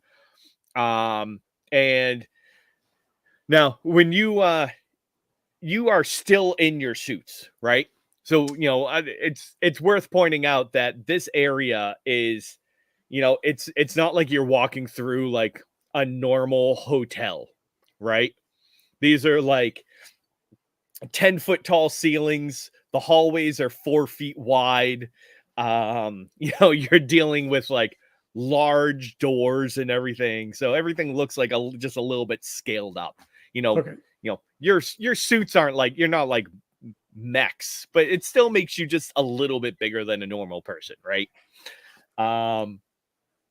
So yeah, you're go ahead. So the charging area wasn't down like by the warehouse then? Like we're taking the suits like back up to the room area? Yes. Yeah. Okay. Yeah. So there's actually, this is just like the loading and unloading. Hmm. This is their warehouse. they actually have like a spot where you can store your suits. It's yours. You don't have to worry about it. Right. Okay. So that makes sense. Yeah. And in fact, when you finally show up to room Q37, there's a readout on the door of an LCD screen. And it actually has your names listed on it. Fancy. Yeah. And you see, very similarly, you see that same sensor that you ran into in the first two gates. So 2 of us have swiped successfully. Let's let Zuchy do the last one. See if any of us get pinged. Is this my turn to play the game? Oh, sweet. Make sure you click Y. Don't click End.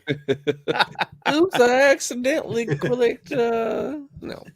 Yeah. So he does the old swipe, and if that comes up, he would put. Yeah, sounds good. Yeah. So you do it. It asks for access. You hit yes. Light goes green, and the door opens up. I win. What do I win? I want an open door. Well, golly, that's great. And yeah, so my accents just kind of morphed into a bunch of different things. I think.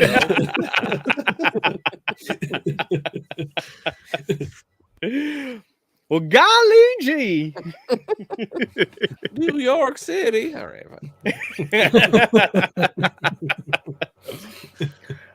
So yeah, as you go into the room, it's about the same size as the decontamination area. And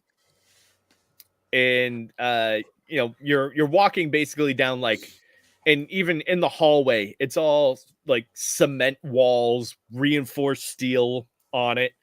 No different in this room. However, when you go in, there are 5 bays, like small little alcoves. And each one has a charging port.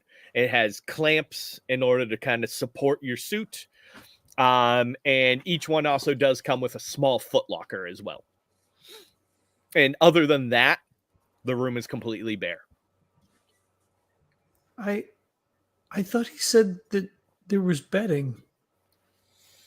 Like he's like forlornly looks around the room, like, God damn it!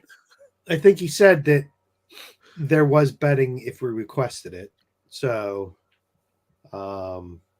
let's get out of our gear, get it charged. Get it charging, and then we'll go ahead and see about grabbing something to eat and grabbing some bedding. So I think that's what he said, right? You can request bedding. It wasn't necessarily. Yep. Yeah. So I'll say, let's get our stuff plugged in, and then we can go get some grub and get some beds and pillows. I think as we get ready to leave the room, Huxley looks back and he's like, how are we going to get in if we don't have the suit? Because we waved, and he's kind of making waving motions in front of the 3 of them. We waved over because we don't have the suit on anymore. Oh. Is there? You know what? Give me an awareness check. All right, I will attempt to do so. There's like a key hanging right by the inside.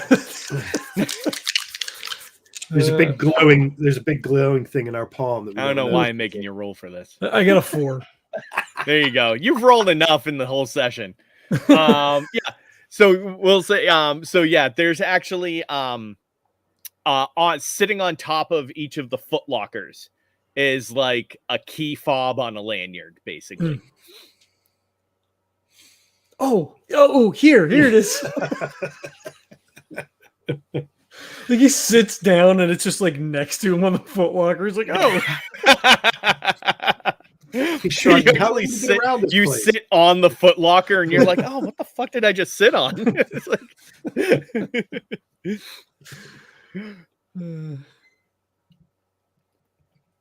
It's Sounds good. So yeah, you have your fob, your suits are charging, you've unloaded your cargo, and now you're gonna go get some food before you rest up. Food and beds. Sounds good. Yes. I want my Very blanket. nice. Yeah, and so yeah, I think we'll go ahead and call it there then. All right, Cool. sounds good. Successful mission Yep. Yeah. so far. First mission. We did it. It only took Yay, us 4 first sessions. successful job. Huxley killed a dude. First kill. No. I thought I was gonna be the first one to kill a dude, and then the Right? other guy did it. Turns You were out you were close. the second. You were close. And I have no skill in any of that. Damn rolls. Nope. Because you shot the drone too, didn't you? What the I hell? did. That was crazy. Ah, Don't Christ keep almighty. calling it, John. Otherwise, your luck is gonna run out. Save those dice. Mm-hmm. All right. Well, so we want to thank everybody for checking it out. We hope that you like it. There is a link for the core Discord in the show notes, along with all the other core stuff. There's a version 2, if we want to call it version 2, of Core Cthulhu that's available. I am theoretically working on other stuff potentially. When Jesse You might get a printed version of Cthulhu once John actually writes the back text for it. Yeah, it's like a whole paragraph. I'm It's- publicly it's a shaming you list. now, John. Yes, there you go. I want another book to sit on my shelf that I don't use. Give me it. Give me it. Yeah. I mean, this one we would actually use because we actually play this game, but none of the Yeah, other for 50 sure. that we have. So please check that stuff out. If you like the core stuff, I don't know if there's a link in the show notes for that, but you can find it, through the core Discord. Support Todd, like we're all doing core things because we believe in core and Todd and stuff that he's doing. So if you're interested in picking up a Patreon instead of supporting us, support Todd instead.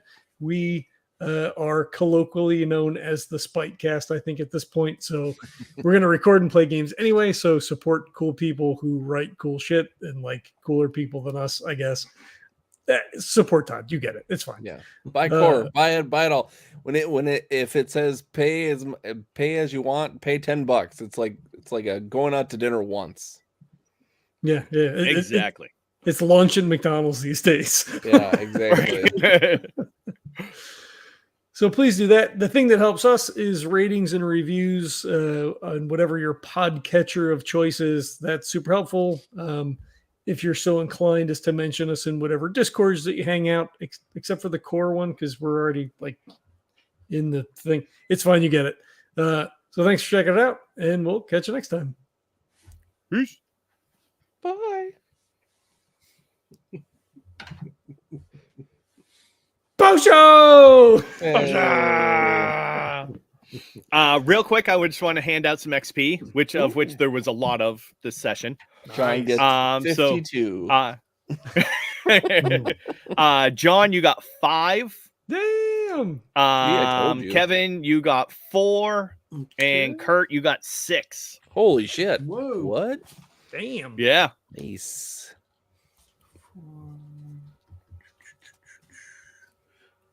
Also, if you're interested, John, because Smokey handed Huxley the gun, right?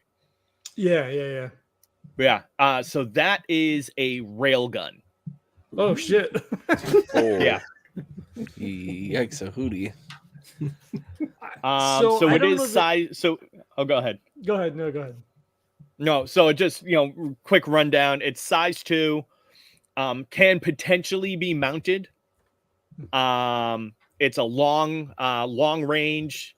Does 1 harm.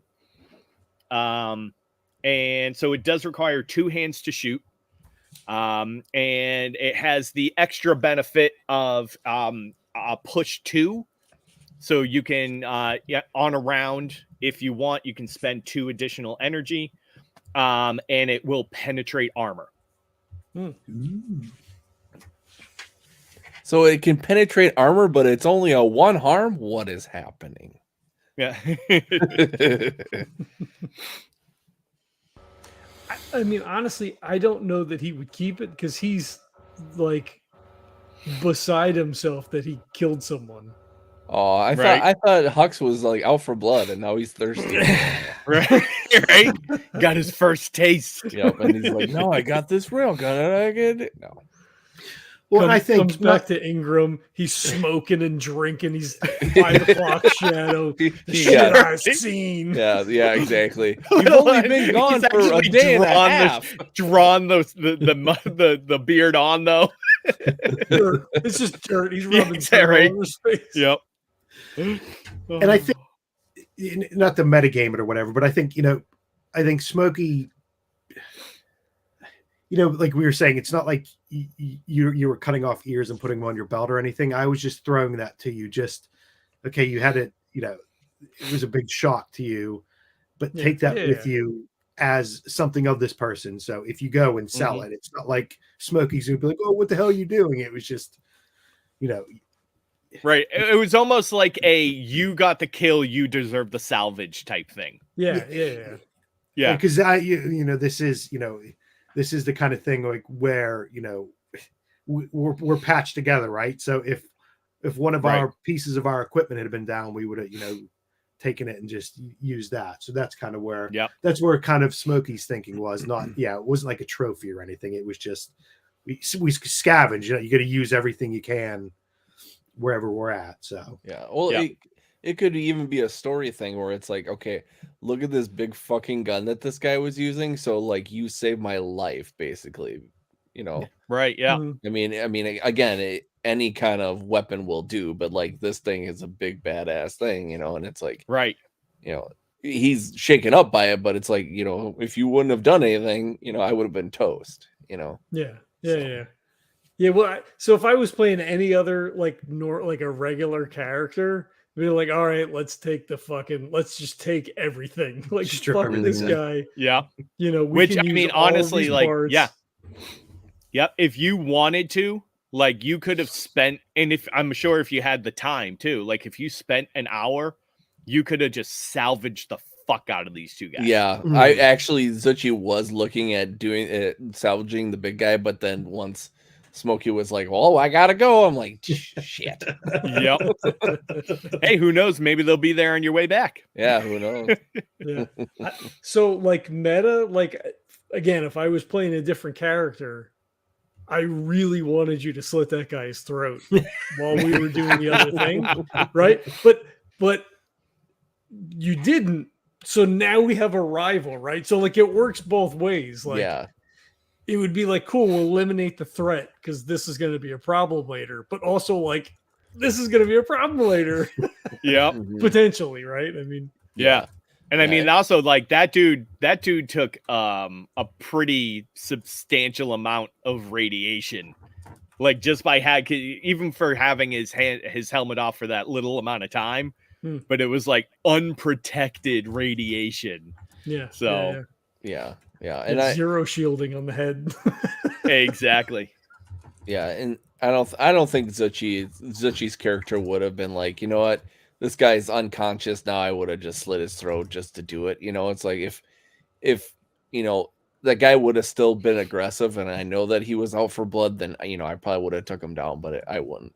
His character wouldn't have just been like, well, might as well just get this out of the way. That's just not his deal. Right, exactly. Yep. That's only after your second run that you get that jaded. Yes. Exactly. I think that if we had switched up switched out the ready to action for like a charm, then I obviously wouldn't have shot that guy. Yeah. Because that's the way that we went.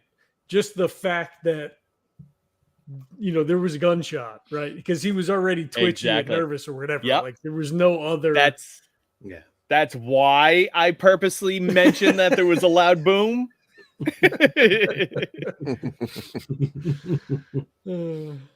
Yeah. I do kind of hate that Hux is turning into like the fucking Mary Sue now. I specifically did not take fighting or firearms or Right. anything that was useful. Well, Double and I think that's why baby. it makes it fun, because it's like you're doing the unlikely thing right now, Yeah. and I guarantee you it will not last, because that's just how kind of things work, you know. And if it didn't work Right. out right, that would have been fun too. If Yeah. playing it that way, because to be honest, all Smokey can do is engineer and blow stuff up. He literally has no other pluses in anything. So We're both useless. yeah. Jesus, you make yourself a gun, Kurt. Give me that railgun, I'll take it. There you go. Oh God. So one quick thing that I wanted to bring up. I don't remember if we've talked about this before. But so like your suits were given to you, like you're part of the organization, right? You signed contracts, got in with them. So the one thing, if I haven't brought it up before, I want to bring it up now. That all three of you are actually in debt to the organization. By what was your suits were what cost 3 suits, I think. Oh, 5? I think so. Yeah. That sounds. Yeah, because I think you did bump, because we originally was 3, right? Didn't we bump it up? We had that conversation Maybe, yeah. through email, because I think John got a suit up and said, "Yeah, can we use 5 instead?" Unless I'm completely making that up, but for some reason that sticks out in my head. I'm gonna pull up my worksheet right now. No, it's 5 point. 5. All right. Yeah. So you're in debt to the organization 5 rep right now. Basically, like for the suit, right? So like if you ever want to like get out of the organization or anything like that, like you're gonna have to kind of pay that off first, right? So, or God forbid anything happens to the suit and it like becomes irreparable, like unrepairable. Like at that point, you'll owe them 5 plus the suit. Yeah. So that makes sense. I figured just like a little, like, it's a little storyline thing. Like it's a beat, it's a connection. But also it's one of those things to be like, well, I mean, why don't I just like fuck off and not work for the organization and just do my own thing? And it's like, oh, because you fucking owe them. Yeah. It's leverage. Exactly. Yeah. Yeah. No, that's cool. I dig that. Yeah. And it makes sense, right? Because we're new, yeah, and all that.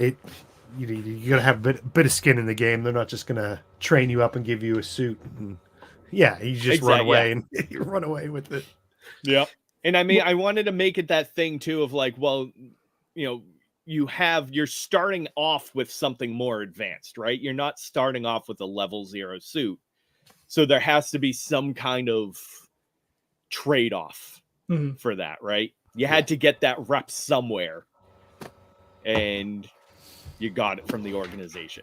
So yeah, that makes sense. I wonder then if that like changes. I mean, I guess it depends on the player, right? So like,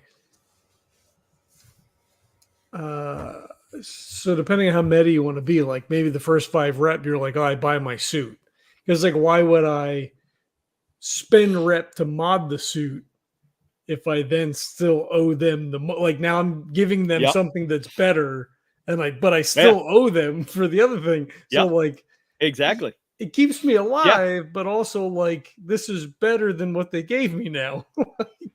And it gives you another avenue to spend, right? Because at this point you can now choose, okay, do I upgrade my suit? Do I put it into like meds to heal myself? Or do I put it towards my debt? Yeah, I like that. Yeah. I like that. Speaking of, where did everybody end up? Well, Hux is at 0 radiation damage, right? So what the run? I think we said it was like you ran for. So you were supposed to run for 9 hours, right? But you found the couple shortcuts that you found doing the mall ended up cutting off about 2 hours off your time, so that brought you down to 7. So both Smokey and Zuchy should take 7 radiation damage. Oof. Yeah, because you were each at shielding 4, which means that you would take 1 an hour. Okay. So you're at 7, which means you actually tick a short-term effect. So you choose one of the stats and basically just like put an X next to it or whatever. And you take a -1 to that stat until you can remove that 6 radiation damage. Okay. Repeat that again. I'm sorry. Yeah. So because you've now taken 7 radiation damage, for every 6 that you take on a short-term penalty. Okay. So basically you can choose any one of the 6 stats. Yep.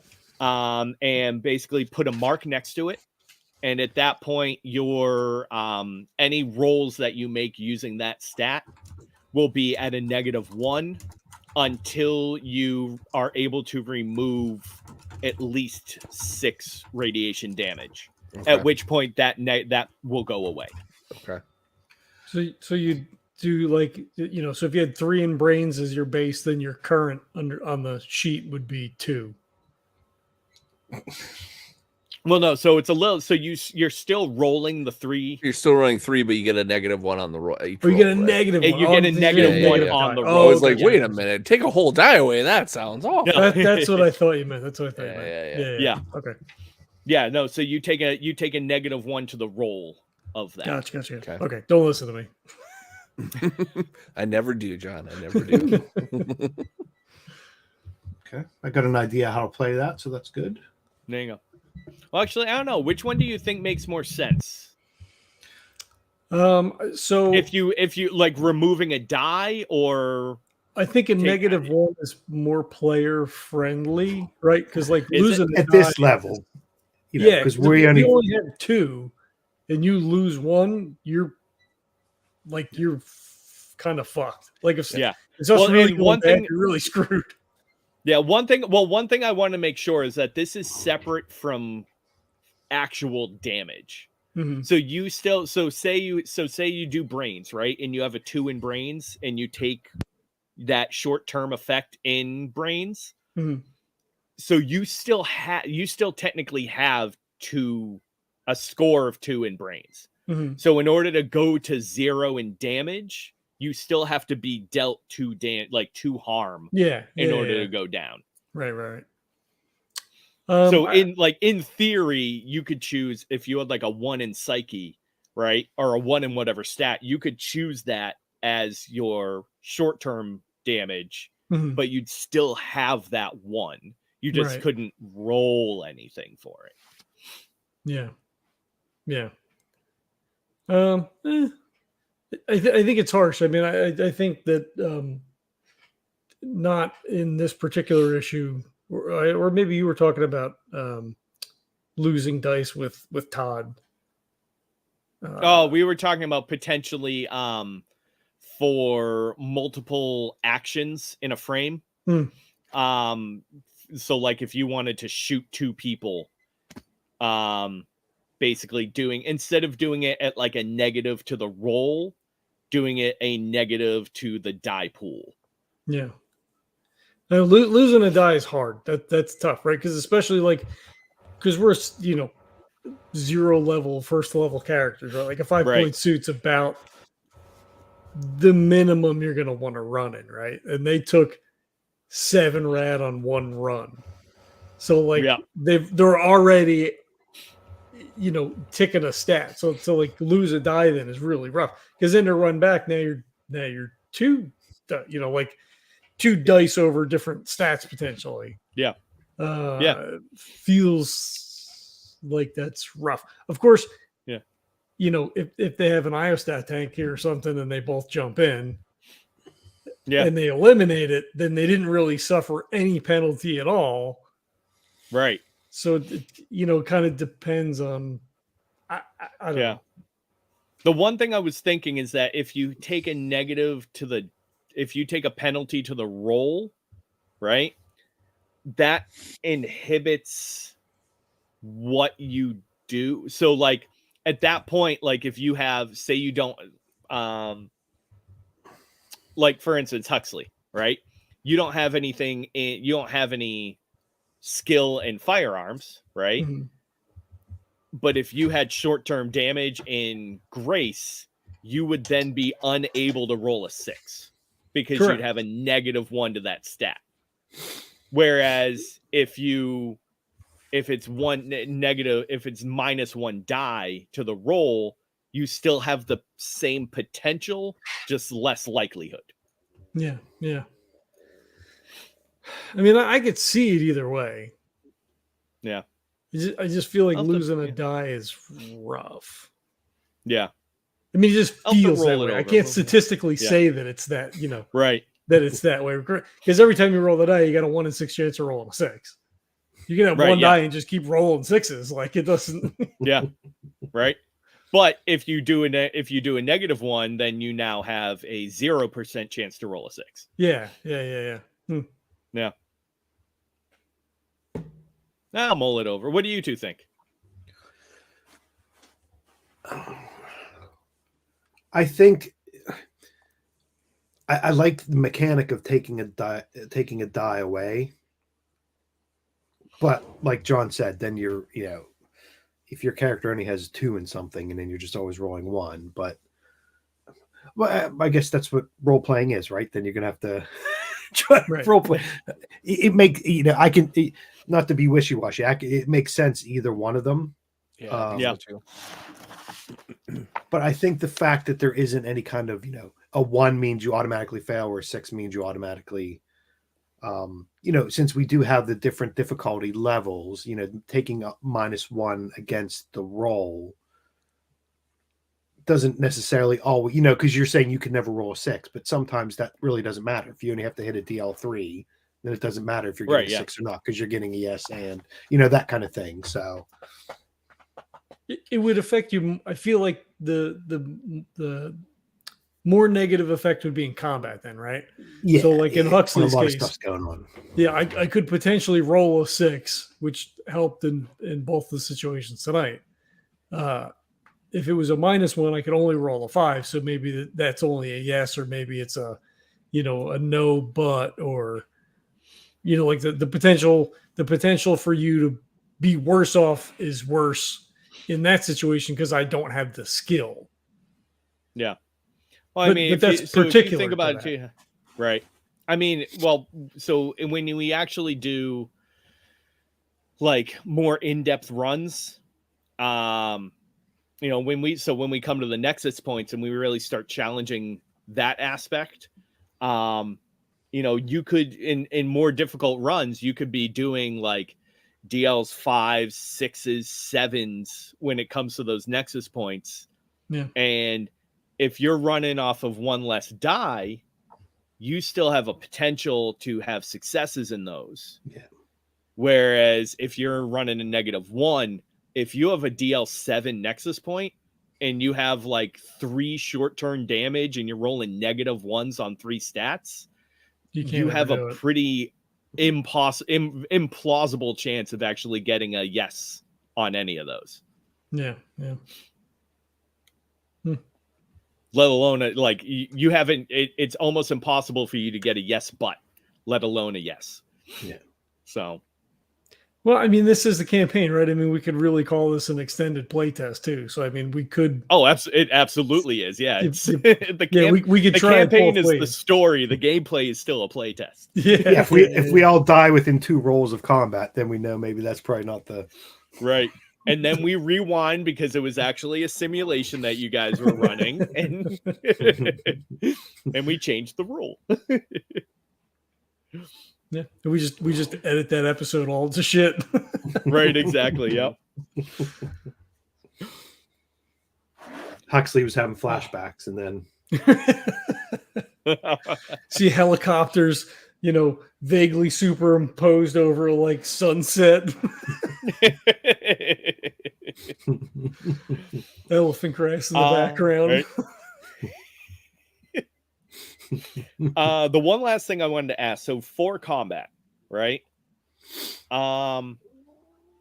Does it make sense for the character to be taking damage? So it depends on whether or not it breaks the armor, right? So like if Smokey had gotten shot with the railgun, it hits the armor. Right. And there's no damage unless it's ES end, right? And then it's through, Yep. And it might not even be like, the bullet penetrated so much as the bullet hit the armor, maybe cracked it, and he took like force damage, if you want to say in D&D, right? Like he's got a huge contusion. It's like getting shot with a Kevlar vest on. Like it still fucking hurts, but you didn't die from a gunshot wound. Yeah, that shit'll break your ribs. Right. Yeah. It's just while you were fighting, like I was wondering, should this damage be taken by the runner or by the suit? But if it's taken by the suit, how do we do that? So, core's not super crunchy. Right, exactly. But to keep things simple, should we just keep it as character damage? My first thought is that the suit maybe has a rating, right? So like it can take so many shots and then something breaks or cracks or doesn't work as effective. Like so now you're coupling time and radiation and repair but like does it get too crunchy? Yeah, that's another stat to keep track of. Yeah. So maybe the first one's for free. But then it's like, well, okay, the first time he shot me in the leg, the second time he shot me in the arm, why is that the same armor? Like it's a different location, right? Right, yeah. So I mean, like you could, maybe put in a role that's like, not a role, but like a, narratively, like so if you're just shooting center mass, which would normally be the case, like you get your first one for free. And then the second time you take a shot, right? Like, because Kevlar vest is going to be, I would imagine, is like it's like some of the ceramic plates, right? So like that's only going to take so many rounds before it's just not going to work anymore. Right. Yeah. I mean, I guess I could, you could roll in like yes ands with that kind of stuff too, maybe. Like if I got say I got a yes and on you, instead of doing damage, I could be like, I hit you in the leg and it damages a servo, right? Yeah. Or sure. Yeah.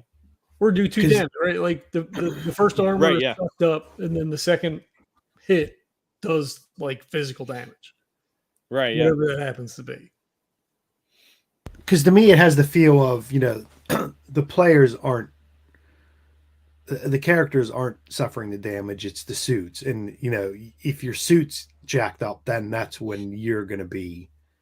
Right. Exactly. Yeah. That kind of thing. Like that's what I wanted to do, of like, when you're in the suit's almost like like a second character kind of thing. Yeah. Right. But like, if you get, if your suit gets damaged, right, that's now putting you in danger. Yeah. Right. Yeah. But do I want to give the suits stats? I mean, I mean, it kind of does already. But not necessarily. I think it works, right? Because it's like, it's like in the Day Trippers game, like, if we're wearing armor or somebody's got a riot shield, whatever, right? Like it just deflects that damage from the character, right? Like Oh, yeah. and the characters are not super squishy in the first place, right? Like 3 sets to kill somebody. Right. Same thing with cover, right? Like if they shoot me and I'm in cover and I have 2/3 cover, like it's just not going to hit, right? Like you're just not going to get damage. Well, but that's the thing. Like if so the idea is, and I mean, I guess it ultimately comes down to when things hit 0, right? But like, do I want that damage to be done to the character? In which case, like the character is getting, like, if I do grace damage, right? We're overthinking that it. means like I'm stabbing you in the leg versus I'm stabbing the suit in the leg. Yeah. So like when that hits 0, the suit is damaged instead of, and you're fine. Right. You're a sardine in a can, but your suit is getting fucked up. Nope, it's not even that. We're way overthinking it. All right. The suit's armor adds a bonus to the roll, right? So like if you're in cover, if you're in half cover, and it gives you a +2. So they've got to beat a +2, and if they do so, then it does damage, right? I mean that like the simplest essence of core is the arm.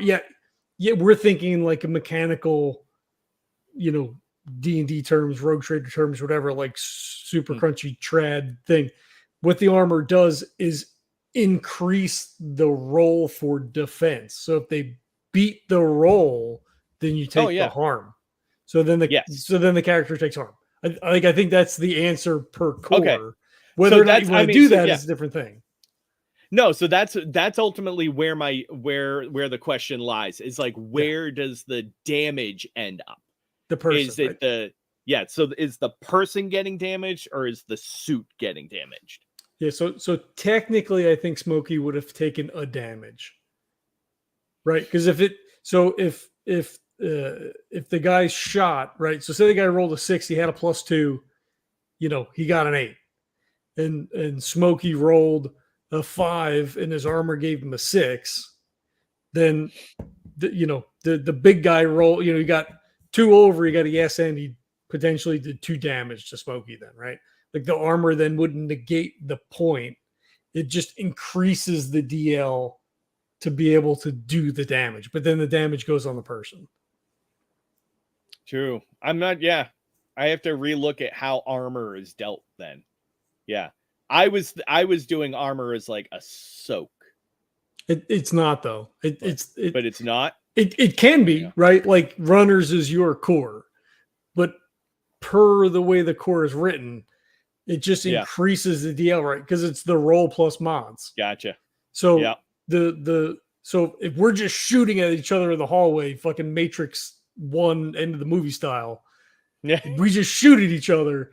We compare the roll is the defense, and then you add your shooting to see if you beat the other die roll. So the armor is just a plus whatever to the die roll for you to be able to hit. Yeah. In the simplest terms. Now, again, you don't have to do it that way, but in the simplest terms, that's what core is. It does make more sense that way. Yeah. Yeah. Because everything does 1 harm. So like, you just being a knockdown drag out forever. If nobody rolls a yes, and nobody ever gets hurt. Exactly. Yeah. That's what I was thinking. Right. Yeah. So I think we fucked that up in the. We did, yes. And actually that now makes more sense in terms of the railgun, because remember, like Kurt's comment of like, it penetrates armor but only does 1 damage. And it's like, well, now it totally negates the armor. Yeah, it negates so it makes it easier for you to hurt them. So then that brings up a question longer term then. Does the railgun penetrate any level of armor period, or like a level armor of armor? Period? Armor period. Armor okay. period. So that'll probably need to be clarified. Like this penetrates all armor or whatever. Yeah. Or it's like shoot a 50 cal through a car door, right? Like exactly. Cars maybe 3 armor, but it doesn't matter. Exactly. Through the door.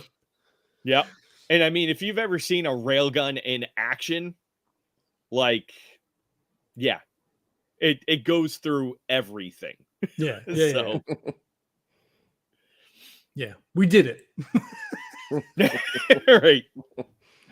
But I mean, and that's why I want to put that push there, because like you have to, it takes energy to do that. Like you have to spin up the magnets, you have to overclock the system basically in order to make your little metal projectile fly that fast out of the rifle. So Yeah.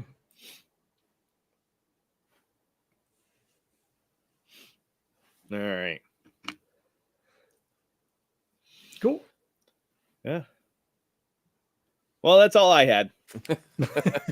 That's it? What? Yeah. All right.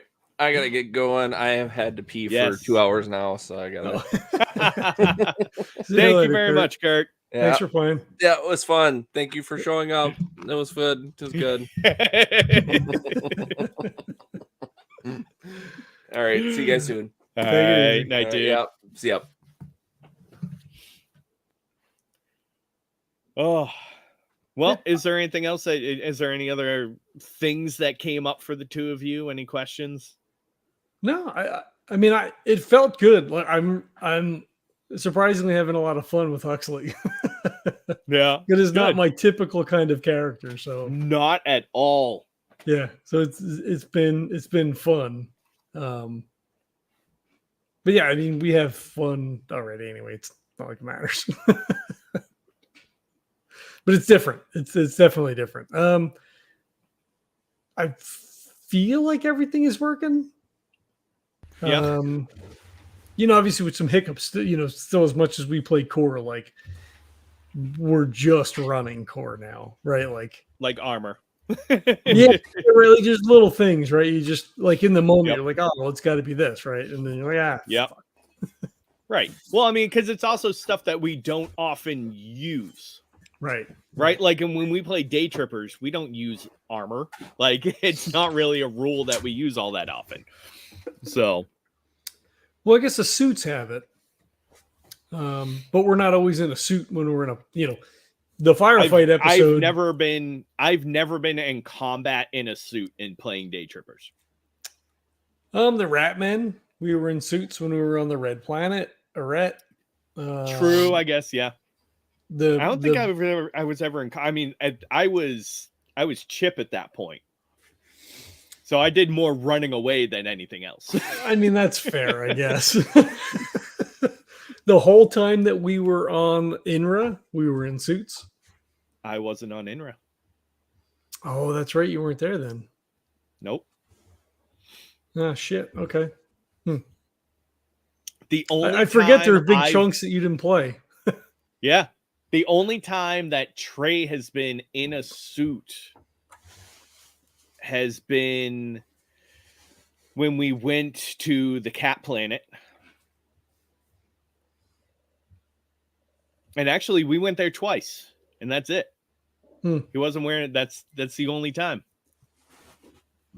Yeah, that's fair. There was no combat there. So yeah. Orgy. Right. Actually, yeah, there was combat. I shot some people.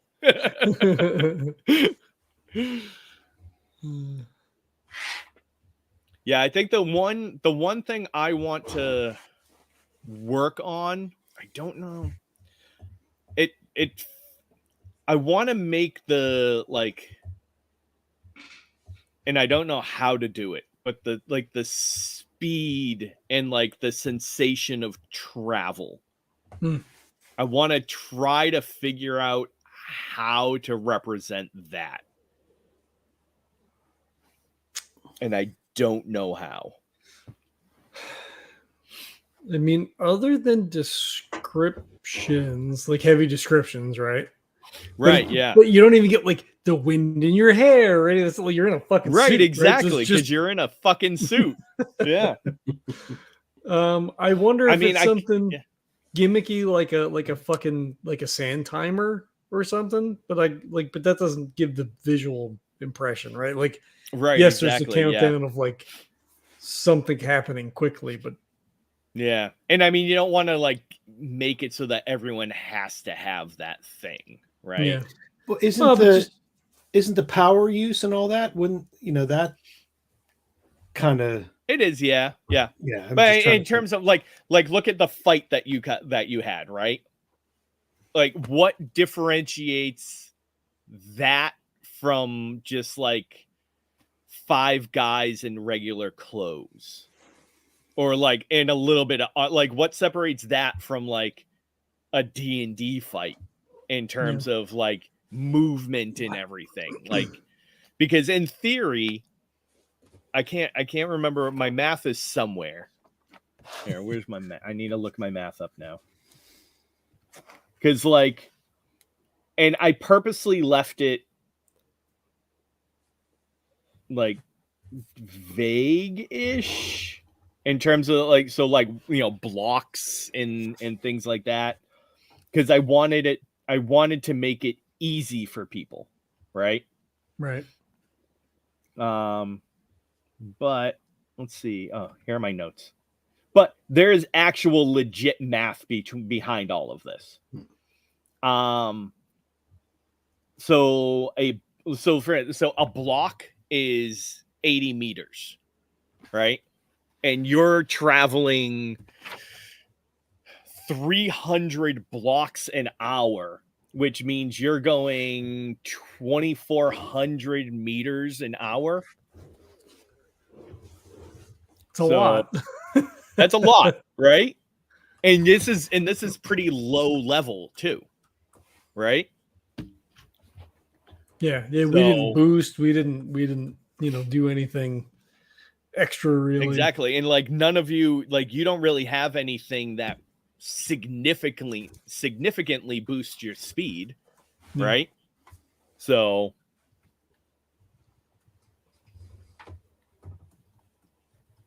how much is 24 meters per hour? Oh, actually, 1.5 miles. That's 1.5 miles an hour. Shit, I hike faster than that. Right? That's not very fast. I do about 2.5 miles an hour when I'm hiking. Yeah. Oh, so I guess the speed is pretty appropriate right now. Yeah, if you got suits on and stuff, right? And you're out somewhere maybe where you don't know the layout or where you're going, and there's lots of rubble and stuff everywhere. Yeah. And I mean, you have like, these suits have the potential to get like, so what? Yeah, I can't even remember what your. So we'll be. Well, actually, Hux can go 420 miles an hour. Or blocks maybe per hour. 420. Yeah. Never change that speed. Right. But still, so like, what's that? What's your base in 7? I believe so. Yeah. Let me look at the sheet. 7 per minute, 420 per hour. Yeah. But like, I think I've done practice suits that have gotten up into like high 20s, low 30s. So like, that's speed right there, right? But that's like an end of campaign. Like that's a exactly. Yeah. That's like a level 20 suit at that point. Like, that's high end. So yeah, I guess maybe the speed isn't like super up there. So I guess it feels okay. I did get the impression maybe that I'll redo my math a little bit. Yeah, I did get the impression that we were moving faster than that. Right, exactly. Yeah. Because that's like it's like a fast walk. That's like toddler walking speed. Yeah. Right? Yeah, it always knocks me out when I hike here by the house, because when I do the one trail, it's about so it's 0.3 to the car, 2.5. I mean, it's 5 miles, maybe a little bit more than 5 miles, and I'll get to the top in I mean it's like 2 hours. Yeah, and I mean that's like that's like an uphill. You're not like literally climbing, but that's like an uphill walk too. Yeah, just like, it's a fairly brisk walk, right? But then I mean, I meander something. Like it depends, right? So it's somewhere between 2 and 2.5 miles in an hour, which seems crazy, but yeah. I mean, if you think about like a person, like normal walking speed is like 2.5 to 3 miles an hour. Yeah. So yeah. And you just don't think about that. You don't think like, oh, if I just walked, I could walk 3 miles in an hour. Yeah. Like, well, because like in school, right, you had to run what was like the 10-minute mile or whatever bullshit. Right, yeah. So like you're thinking like, oh, it seems like such a long time, or it's such a short time, or whatever. Right. It's like it's a mile. It's so long. Right. Yeah.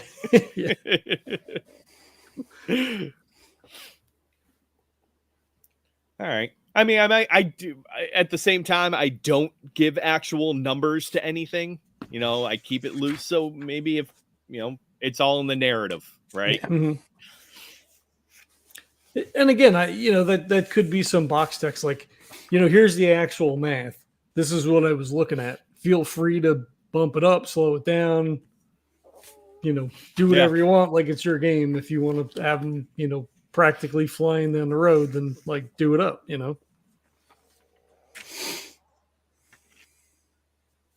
Yeah, I don't know where I get. So I can't.